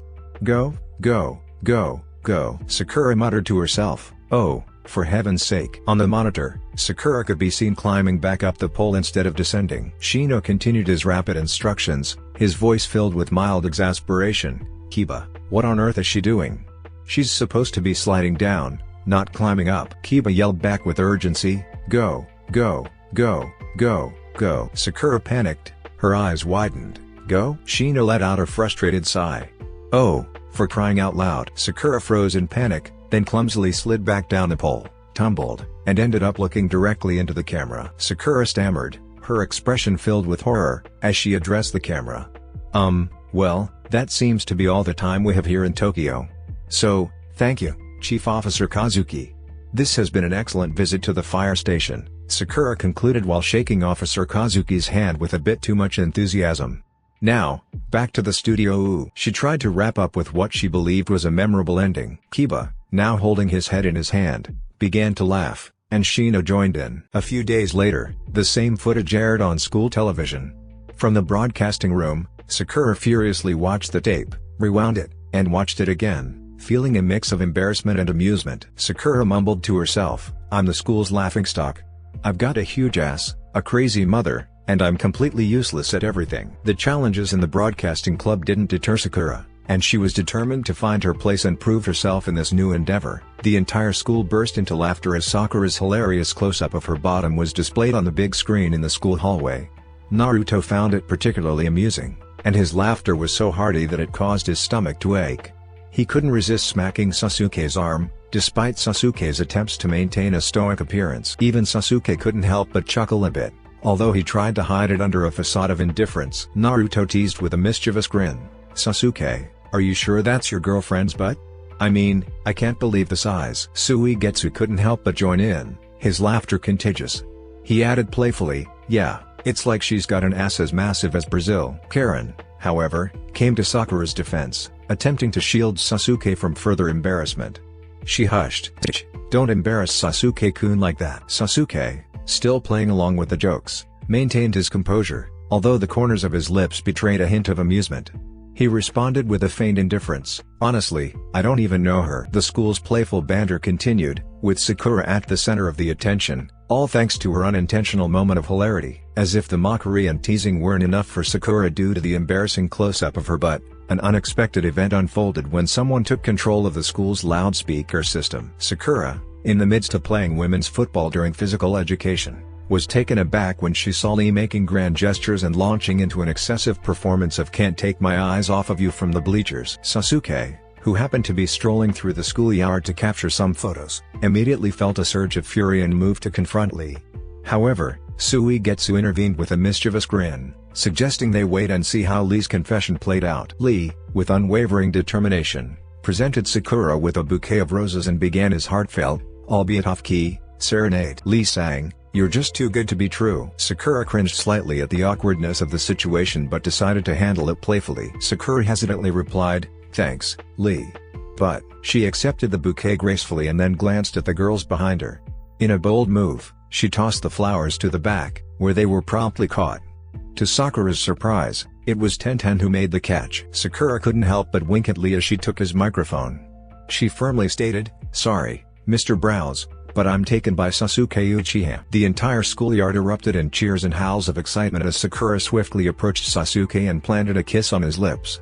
Sasuke, caught off guard, blushed instantly, and the crowd applauded the couple's affectionate display. Karen, while reluctantly admitting defeat, still couldn't quite let go of her crush on Sasuke. She watched from afar, feeling miserable, as Sasuke and Sakura shared their lingering kiss. Sasuke instinctively held Sakura's waist closer to him, deepening their connection. Suigetsu, ever the playful one, tapped Karen on the shoulder and attempted to lift her spirits. Suigetsu flirtatiously suggested, "What if we go to the amusement park together this Saturday?" He winked at Karen, trying to offer her some consolation. Karen, however, couldn't bring herself to accept the offer, her feelings still too fresh. Karen sulked, "Sorry, but I'm busy." Later, in the comfort of her bedroom, Sakura couldn't help but smile as she delicately tore out the page from her journal. It held the memory of her very first confession to Sasuke when they were both just 13 years old. She crumpled the paper, ready to discard it into the nearby trash bin. However, upon second thought, she decided to keep it, cherishing it as a memory for the future. As she set the crumpled page aside, her gaze shifted to an old photograph. In it, she, Sasuke, and Naruto were captured together, frozen in time. Sakura's eyes lingered on Sasuke's expression, his trademark frown that she had known so well over the years. With a soft murmur, she whispered, "Thank you, Sasuke-kun." "Thank you." As the days passed, Sakura was surprised to find the entire school buzzing about her again. But this time it wasn't due to an embarrassing moment. Instead, it was because an anonymous sender had submitted a couple of her pictures on the beach to the prestigious Glamour magazine, winning the photography competition titled Face of the Year. The description accompanying the photos instantly captivated Sakura's attention. It read, "Dear, my little funny face. Every day, I regret not having the courage to face my feelings for you. From our childhood to this very moment, I've admired you from afar. You've always loved me, even when I couldn't muster the strength to admit my own feelings. I appreciate not just your beauty and your charming smile, but also your fearlessness in speaking your mind, always staying true to yourself. I regret every missed chance, but I thank you for continuing to love me. I've loved you since the day I first saw you in tears, perched atop a tree in that princess costume." Sakura was left completely shocked, as there had been no one around when she was a crying child in that costume, and she was certain she hadn't seen anyone lurking in the tree either. As Sakura wrestled with her confusion and curiosity about her past, Sasuke walked by with a proud smirk, as if he had just achieved a great victory. The scene shifted to a moment from when Sasuke was 6 years old, lying atop a tree and waiting for his brother to appear in his Halloween costume. Inadvertently, he spotted a beautiful little girl in a pink gown and tiara, a blonde wig covering her hair. At that time, Sasuke hadn't known Sakura yet but already found her the most beautiful girl he'd ever seen, second only to his own mother. In awe, Sasuke accidentally dropped his little toy dinosaur onto Sakura's head. As Sakura turned around to inspect her surroundings, including the tree, she found no one there and eventually left the backyard. Sasuke, who was immediately hiding behind the thick bush due to embarrassment, couldn't take his eyes off the little Sakura who had suddenly disappeared. From that day onward, Sasuke referred to little Sakura as the girl with long hair. As Sasuke became the most popular boy in elementary school, rumors began to circulate that he liked girls with long hair. Sakura, who had just developed a crush on Sasuke back then, assumed he was interested in someone else entirely, unaware that she was, in fact, his ideal type. In response, She intentionally grew her hair longer to match Sasuke's supposed preference, not realizing that his ideal was just her as she was. The closing line of the paragraph read, "You don't even have to try, funny face, to be someone else. Because you've always been my little, silly funny face." Sakura was left pondering the mysterious message and its implications, while Sasuke wore a contented smile, finally able to convey his feelings to her in a way that touched her heart. Agatha Whitney, Sakura's foster sister, had returned to her hometown in Manhattan, a place filled with nostalgic memories and newfound excitement. The prospect of meeting Sakura, the sister she had longed to see in person, was like a radiant beacon guiding her steps back home. The catalyst for this long-awaited meeting was the collection of photographs Agatha's mother had captured, immortalizing Sakura's beauty and spirit. With her heart brimming with emotions, Agatha sat down to craft a letter to Sakura, a letter that needed to convey the immense joy she felt. Her chosen path, one leading her to the bustling world of fashion design in Paris, had kept her away from her own parents. But now, the photographs and the idea of meeting Sakura had rekindled the bonds of family. Agatha began to write, her pen gracefully gliding across the paper. "My dearest Sakura, I hope you're well and feeling happy as you read this letter. I've been away in Paris, pursuing my dream of becoming a fashion designer, which is why I haven't visited home for so long. But as fate would have it, your radiant photographs, taken by my mother, made me realize it was time to come back. Seeing your vibrant spirit in those pictures made me long to see you in person. You've grown into an incredible woman, and I couldn't be prouder." To celebrate our upcoming meeting, I've included a collection of dresses that I believe will complement your grace and elegance. I hope you'll like them and find a special place for them in your heart and wardrobe. I can't wait for the day when we'll finally meet, not just as friends, but as the sisters we've always been. Until then, know that you're in my thoughts, and your photographs keep me company, bridging the distance between us. Take care and see you soon. Warmest regards, Agatha. On another occasion, a striking woman with long blonde hair and a voluptuous figure made her way through the office building of Glamour magazine. She held a copy of the magazine showcasing Sakura's photos, which had won the Face of the Year award. Upon entering her office, she exuded an air of authority. "Have you gathered any information about this girl?" she asked her assistant with a hint of coldness, removing her sunglasses and fur coat. "Of course, Tsunade-san. Her name is Haruno Sakura," replied a bald man in his 40s, who had a somewhat flamboyant demeanor. "Tucci, proceed to call her immediately and offer her the opportunity to be our cover model for next year's issue. We need a fresh and youthful face to rejuvenate our magazine," Tsunade instructed firmly. "Of course, madam," Tucci responded politely. "But, madam, she's only 16 years old. The younger, the better. Please call her as soon as possible," Tsunade urged impatiently. Meanwhile, Sakura and Sasuke were savoring their visit to the museum, holding hands as they leisurely explored the exhibits. Sakura's phone suddenly rang loudly. "One afternoon, I was watching the MTV Video Music Awards live from Los Angeles, and at the same time, Panic! At the Disco was performing their new song titled I Write Sins Not Tragedies. Unfortunately, my mother called me from the kitchen. Sakura," she yelled loudly, sounding like a military commander in Vietnam or something. I had no other choice and could only sigh deeply. No one dared to defy my mother's orders, or I'd be the next turkey curry for dinner. "What?" I grumbled, folding my arms as I approached the kitchen. "Did you forget your main task to take out the trash?" scolded my mother, being fussy. I rolled my eyes and half-heartedly did what this queen ordered. Reluctantly, I dragged myself out of my house gate with a large bag of trash and walked clumsily toward the large trash disposal area in my neighborhood. Surprisingly, I crossed paths with Sasuke, who was also carrying a bundle of garbage. "Hi," I stammered awkwardly. "Hi," he replied coldly. After he rudely mentioned there was no reason for him to love me and no reason for me to love him when I had just arrived from New York and gave him a souvenir, I became a bit reluctant to meet him. I felt awkward just looking at his face. So, I decided to pretend not to care and threw my trash into the large dumpster in front of me. I realized the weirdo was silently staring at me from behind, and unfortunately, I was only wearing ridiculously short pants that almost exposed half of my butt. Fuck. Such a pervert. But he dares to act all high and mighty with me. With annoyance, I turned my body, and strangely, he didn't lower his creepy gaze and instead shifted to judging me from top to bottom. "What?" I snapped unintentionally due to embarrassment and discomfort. "Take out my trash too," he ordered rudely out of the blue. I furrowed my brows even more and pouted my lips. This damn jerk. He didn't even use the word please when telling me. Who does he think he is? Prince Charles? Grumbling, I took his trash and threw it away. I noticed for a moment he smirked condescendingly at me. "Stupid Sakura.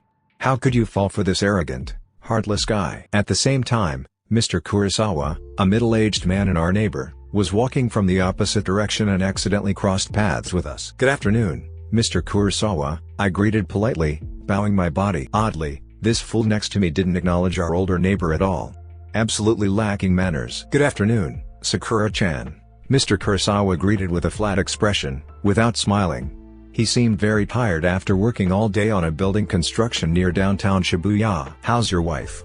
I asked casually. "So far, she's still dead," he replied with a weary face, shocking me. Gosh, so many things changed around me while I was in New York. "I'm sorry, Mr. Kurosawa." "I'm sorry for your wife," I said, bowing repeatedly out of regret. "It's okay," Mr. Kurosawa replied with a forced smile. "See you later, Sakura-chan." He then walked past us as if nothing happened. I sighed and looked at Sasuke, who had been staring at me all this time. "Why do you keep glaring at me like that?" I asked with irritation. "No reason," he said flatly. "If you have something to say, just say it now," I snapped impatiently. "Fine, I'm leaving." I excused myself lazily. Sasuke suddenly grabbed my wrist, making my heart race. "I want to apologize for that time," he said coldly. "What do you mean?" I retorted, pretending not to know. "About what I said to you," he said sincerely. "Oh," I responded, pretending to be indifferent and turning my face away. "And wear proper pants.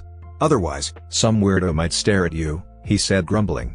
Strangely, there was a burst of redness on his face. "Ha! It seems like the weirdo was the one talking next to me," I retorted loudly. "Whatever. I'm leaving," he said nonchalantly and walked away ahead of me. "Hey, you! Sasuke!" I shouted in frustration because I couldn't fathom his unpredictable behavior. "I won't forgive you," I shouted him sincerely. It didn't hurt to test him a little. Sasuke immediately stopped in his tracks and slowly turned towards me. Surprisingly, his smile looked bitter. "You're truly damn annoying," he said sarcastically before truly leaving me behind. Both of my legs suddenly felt weak, and I felt like dropping tears. But I couldn't cry in the middle of the street like a crazy person. So, I decided to go back home and run straight to my room. Sasuke is truly a cruel man, and I can't understand why I fell in love with him when there are many other men far better than him. I really want to tear up the diary entry about my first love confession that ended sadly, but for some reason, I can't bring myself to do it.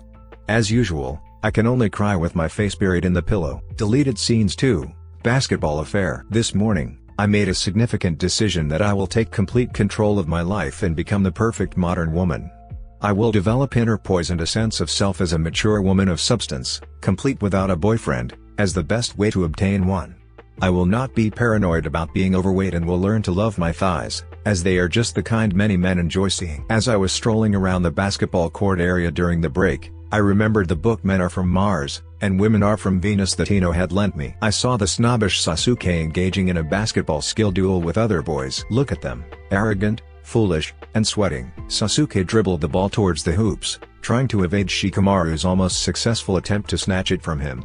With a single throw, he passed the ball to Naruto. Naruto ran past Shikamaru before being blocked by Choji.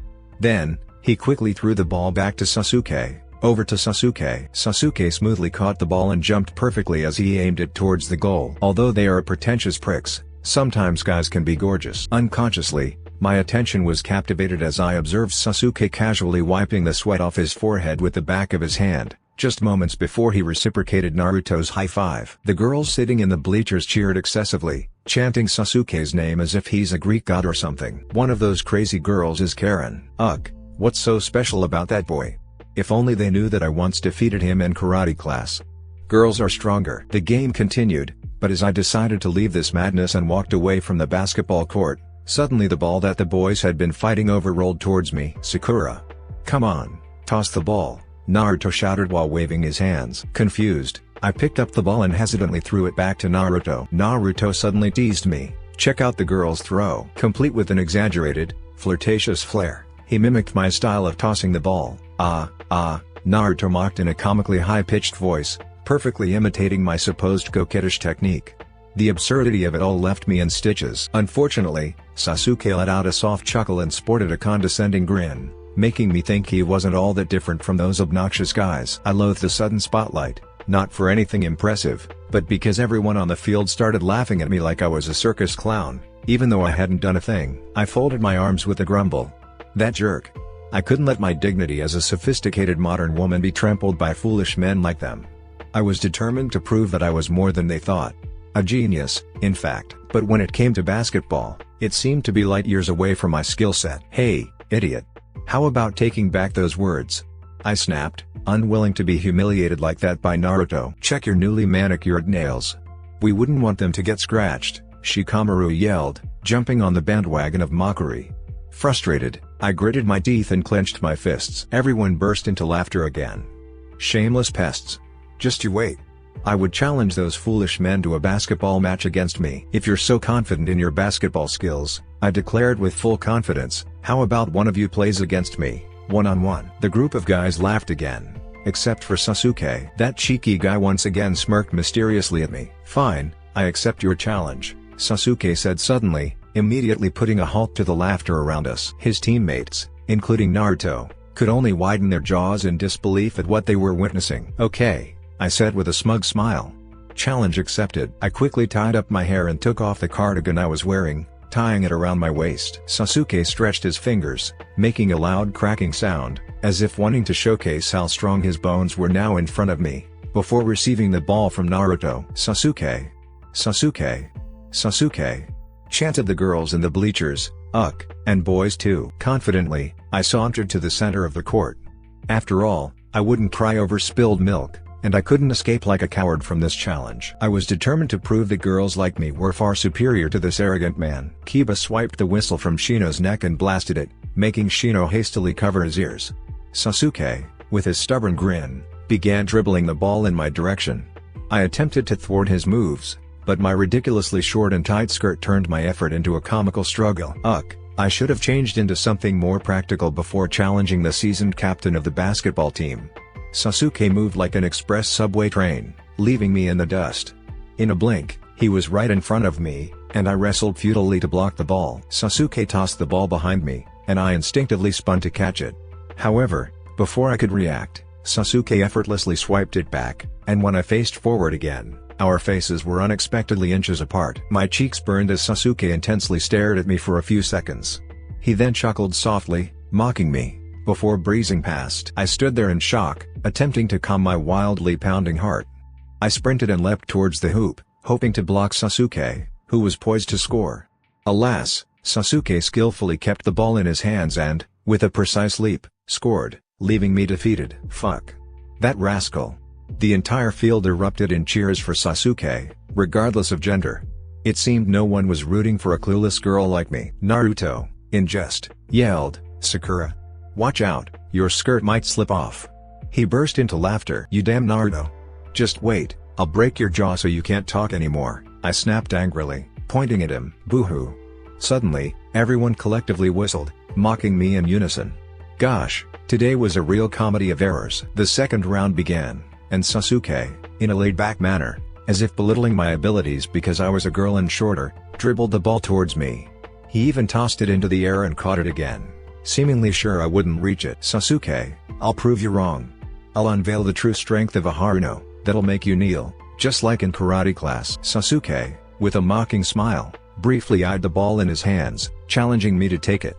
Annoyed, I tried to snatch it, but Sasuke threw it high enough for me to reach, catching it perfectly again. This cruel man seemed intent on playing and embarrassing me.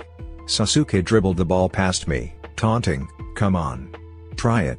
With a smirk. Pretending to applaud mockingly, I seized the chance to grab his shirt collar while he flaunted his basketball skills. Sasuke lost his balance as I pulled his shirt, smoothly taking the ball. "Fuck," he exclaimed as he nearly stumbled. I sprinted as hard as I could, dribbling the ball towards the hoop.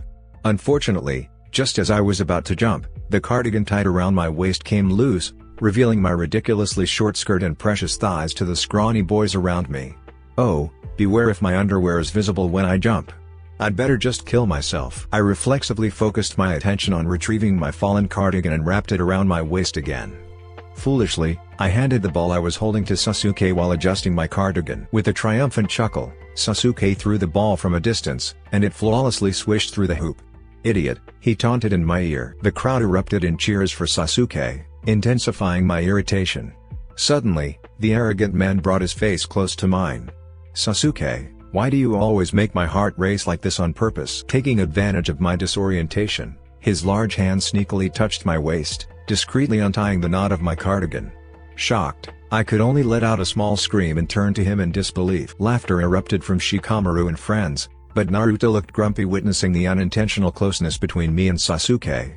Briefly, I glanced at the spectators in the bleachers and saw Karen almost fainting in Suigetsu's arms after witnessing the scene. Unconsciously, my face flushed, and I bit my lip. Oh god. What did Sasuke just do to me? What does it all mean? No. This can't be true. Why did I let an inhumane man intentionally touch my private parts and defeat me thoroughly in a basketball game? Haruno Sakura, this isn't fair. Somehow, I have to beat him soundly, or he'll keep doing as he pleases with me. I released my hair tie and dramatically waved it. Kiba teasingly exaggeratedly mimicked my movements. Sasuke smirked condescendingly before casually dribbling the ball towards me. This time, I won't let him embarrass me again. In anger, I spontaneously nudged his belly so hard that he cursed silently. Swiftly, I snatched the ball from his hands. Trying to speed up my steps while dribbling the ball towards the hoop, Sasuke suddenly ran towards me and abruptly embraced my waist. Shocked, I turned to him, and my focus shattered instantly. How dare he sexually harass me? It seemed he was trying to take advantage of my liking for him to easily snatch the ball from my hands. My face turned as red as a boiled crab when our noses accidentally touched. Suddenly, all the memories from the past flooded my mind without regard for time and place.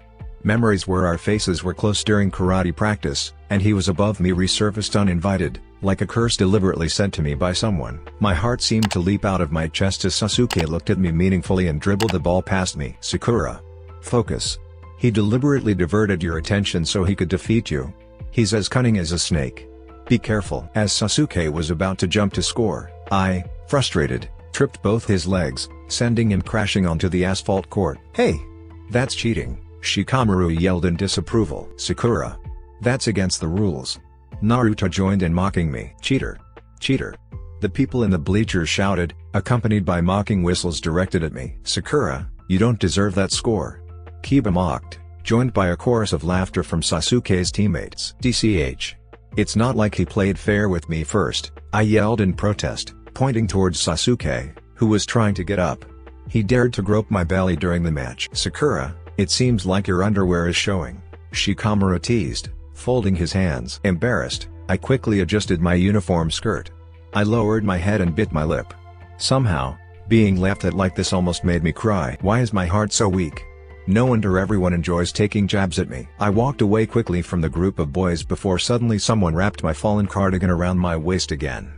I was truly shocked when I turned and found Sasuke right behind me. What is this guy trying to do to me, actually?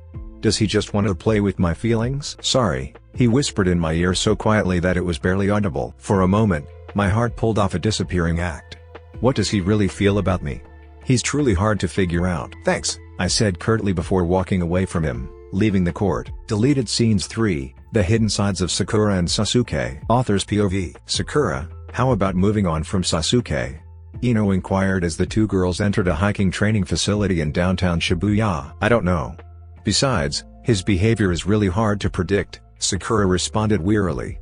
She then followed Ino, who walked ahead to the reception area. Welcome, greeted a familiar male voice. Sakura was surprised when she looked up and found Mike, who now looked much more mature, smiling warmly at her. Mike, Sakura exclaimed spontaneously, a mix of surprise and amusement. The long-haired blonde man smiled. Ah, Sakura.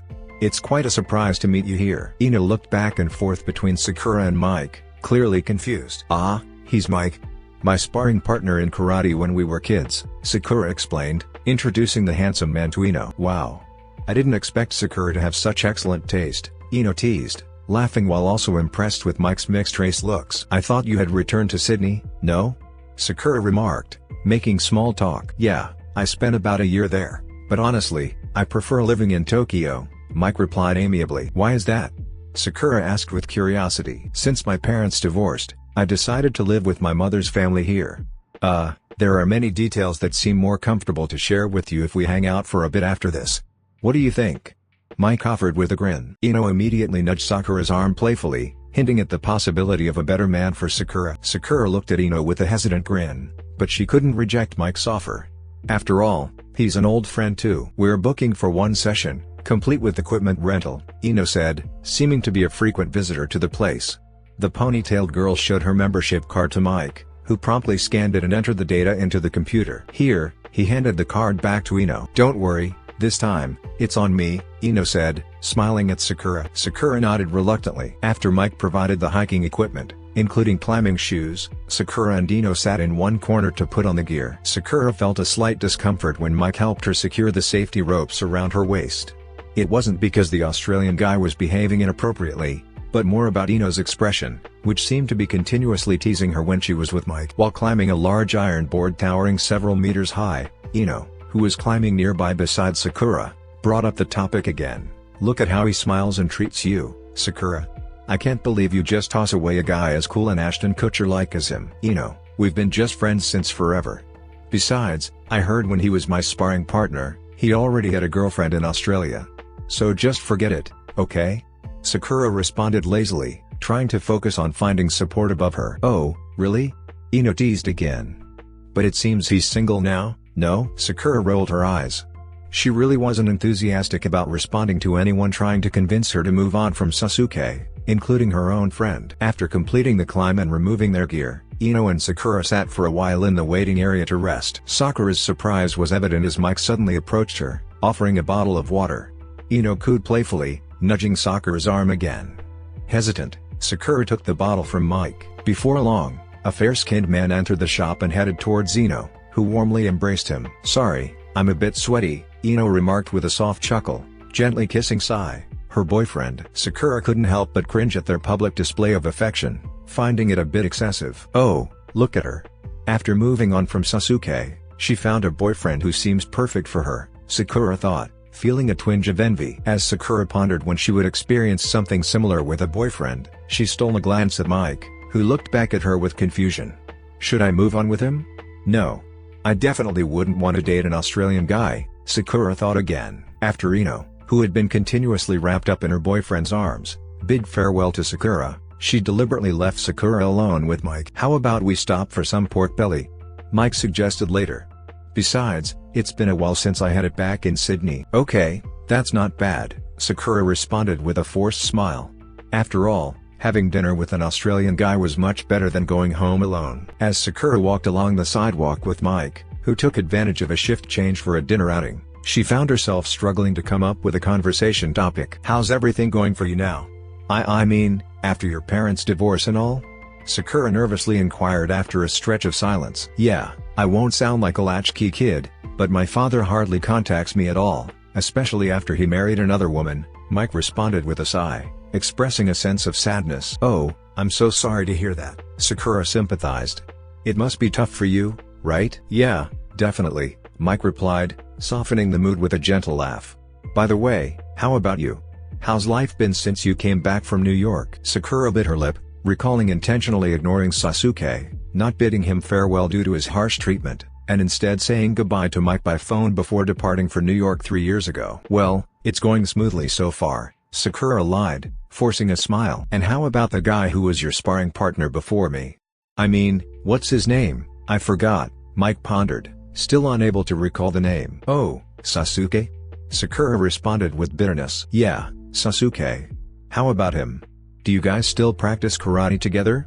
Mike teased. Sakura laughed sadly. "Definitely not. He's a baseball captain now, dabbling in photography." "Oh, why the sudden career change?" Mike teased. "Was it because you left him?" "No." "Don't be ridiculous, Mike." Sakura playfully hit his arm. "Clearly, he doesn't consider me that important in his life." "But he seemed smitten by you, I guess," Mike argued. "Maybe I was wrong. But when Sensei announced me as your new sparring partner back then, he definitely didn't look pleased about it." "I'm sorry, but you're making a ridiculous theory, Mike. Sasuke definitely isn't smitten by me at all," Sakura replied, laughing at herself while gently hitting Mike's arm. "How about your girlfriend, Mike?" Sakura asked, changing the topic because she felt uncomfortable with Mike continuously bringing up Sasuke. "Well, I'm definitely single now," Mike casually remarked. "Why?" Sakura asked in surprise. "She cheated on me with her neighbor behind my back," Mike said, pursing his lips. "It's the first time I've been cheated on, and it makes me a bit traumatized to be in a relationship again." "That's horrible," Sakura said with a sad expression, sympathizing with Mike's story.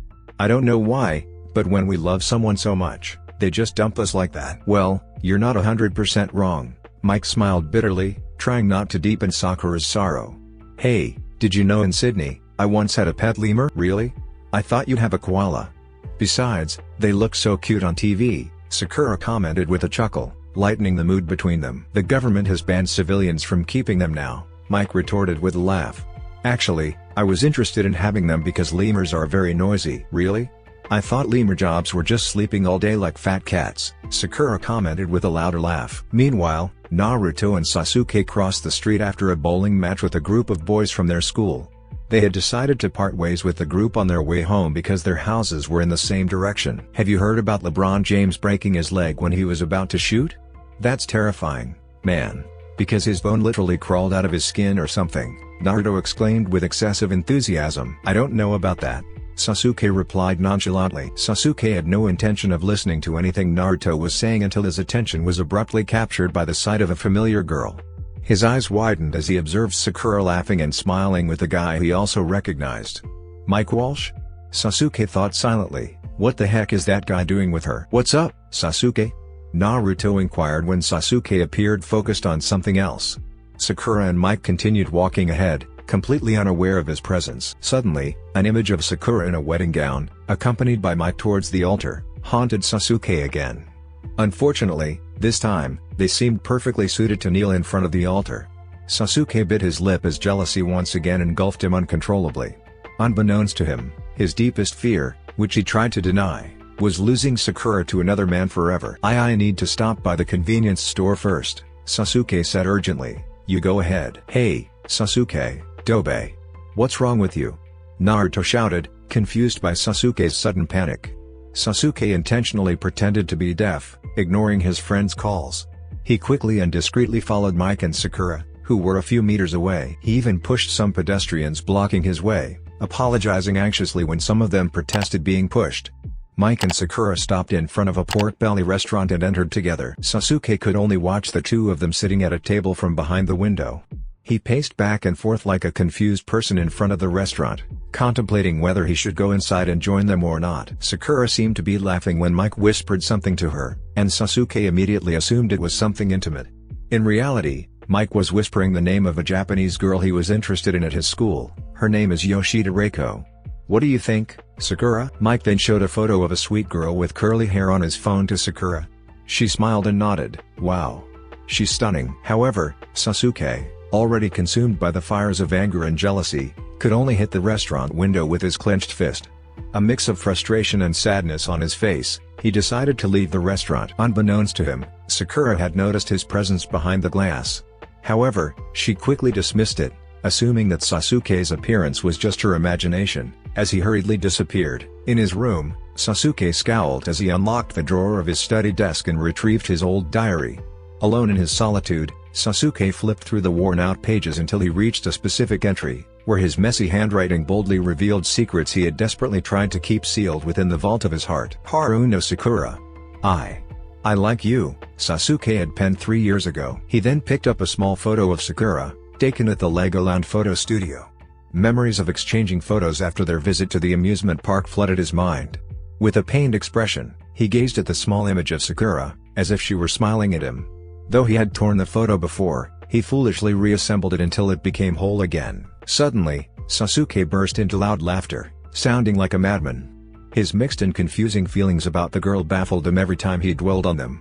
The laughter transformed into frustration, leading him to tear the page where he had honestly confessed his feelings. He crumpled it into a ball and tossed it into the nearest trash bin. Frustrated, he banged his study desk and ruffled his hair. Why weren't his feelings for that girl fading away, despite his determined efforts to erase them? Love is just a bond that chains you up in the past. There's no use in continuously thinking about that girl, Sasuke, he shouted in his mind. Deciding to get some fresh air, Sasuke rose from his chair and went out to the balcony. The sky grew darker, and the full moon confidently nestled amidst dark clouds. Sasuke took a drag from his cigarette, observing the quiet residential streets. Standing with an empty expression near the balcony railing, a glimmer of life flickered in his eyes at the sudden appearance of someone. The girl he had sworn to forget suddenly appeared, walking towards her house. Sasuke was momentarily stunned, and his heart raced irregularly. The girl always brought back memories of their past. Unfortunately, All of them were happy memories. Recalling their first grade days during the Tanabata celebration, Sasuke remembered Sakura walking towards her home after visiting the night market with her father. Sasuke, always antisocial and a loner, chose to stay silent at home, further complicated by suffering from chickenpox at that time. Once again, just like that time, he could only gaze at Sakura from a distance with a gloomy face and pursed lips. Exhaling smoke from his recently inhaled cigarette into the air with a wistful look, Sasuke silently observed Sakura. Unbeknownst to her, she felt someone quietly watching her and reflexively turned back. Disappointed not to find anyone behind her, Sakura decided to continue walking. Once again, her instincts urged her to check her surroundings, and she glanced up at Sasuke's balcony. Unfortunately, she found no one there. In confusion, Sakura shook her head and continued walking towards her home, only a few blocks away from Sasuke's. Unaware to her, Sasuke was hiding, crouched behind the balcony wall. He couldn't reveal to her that he secretly smoked, fearing her disappointment. Fuck. Why am I still trying to maintain an image in front of her? Didn't I vow to forget her?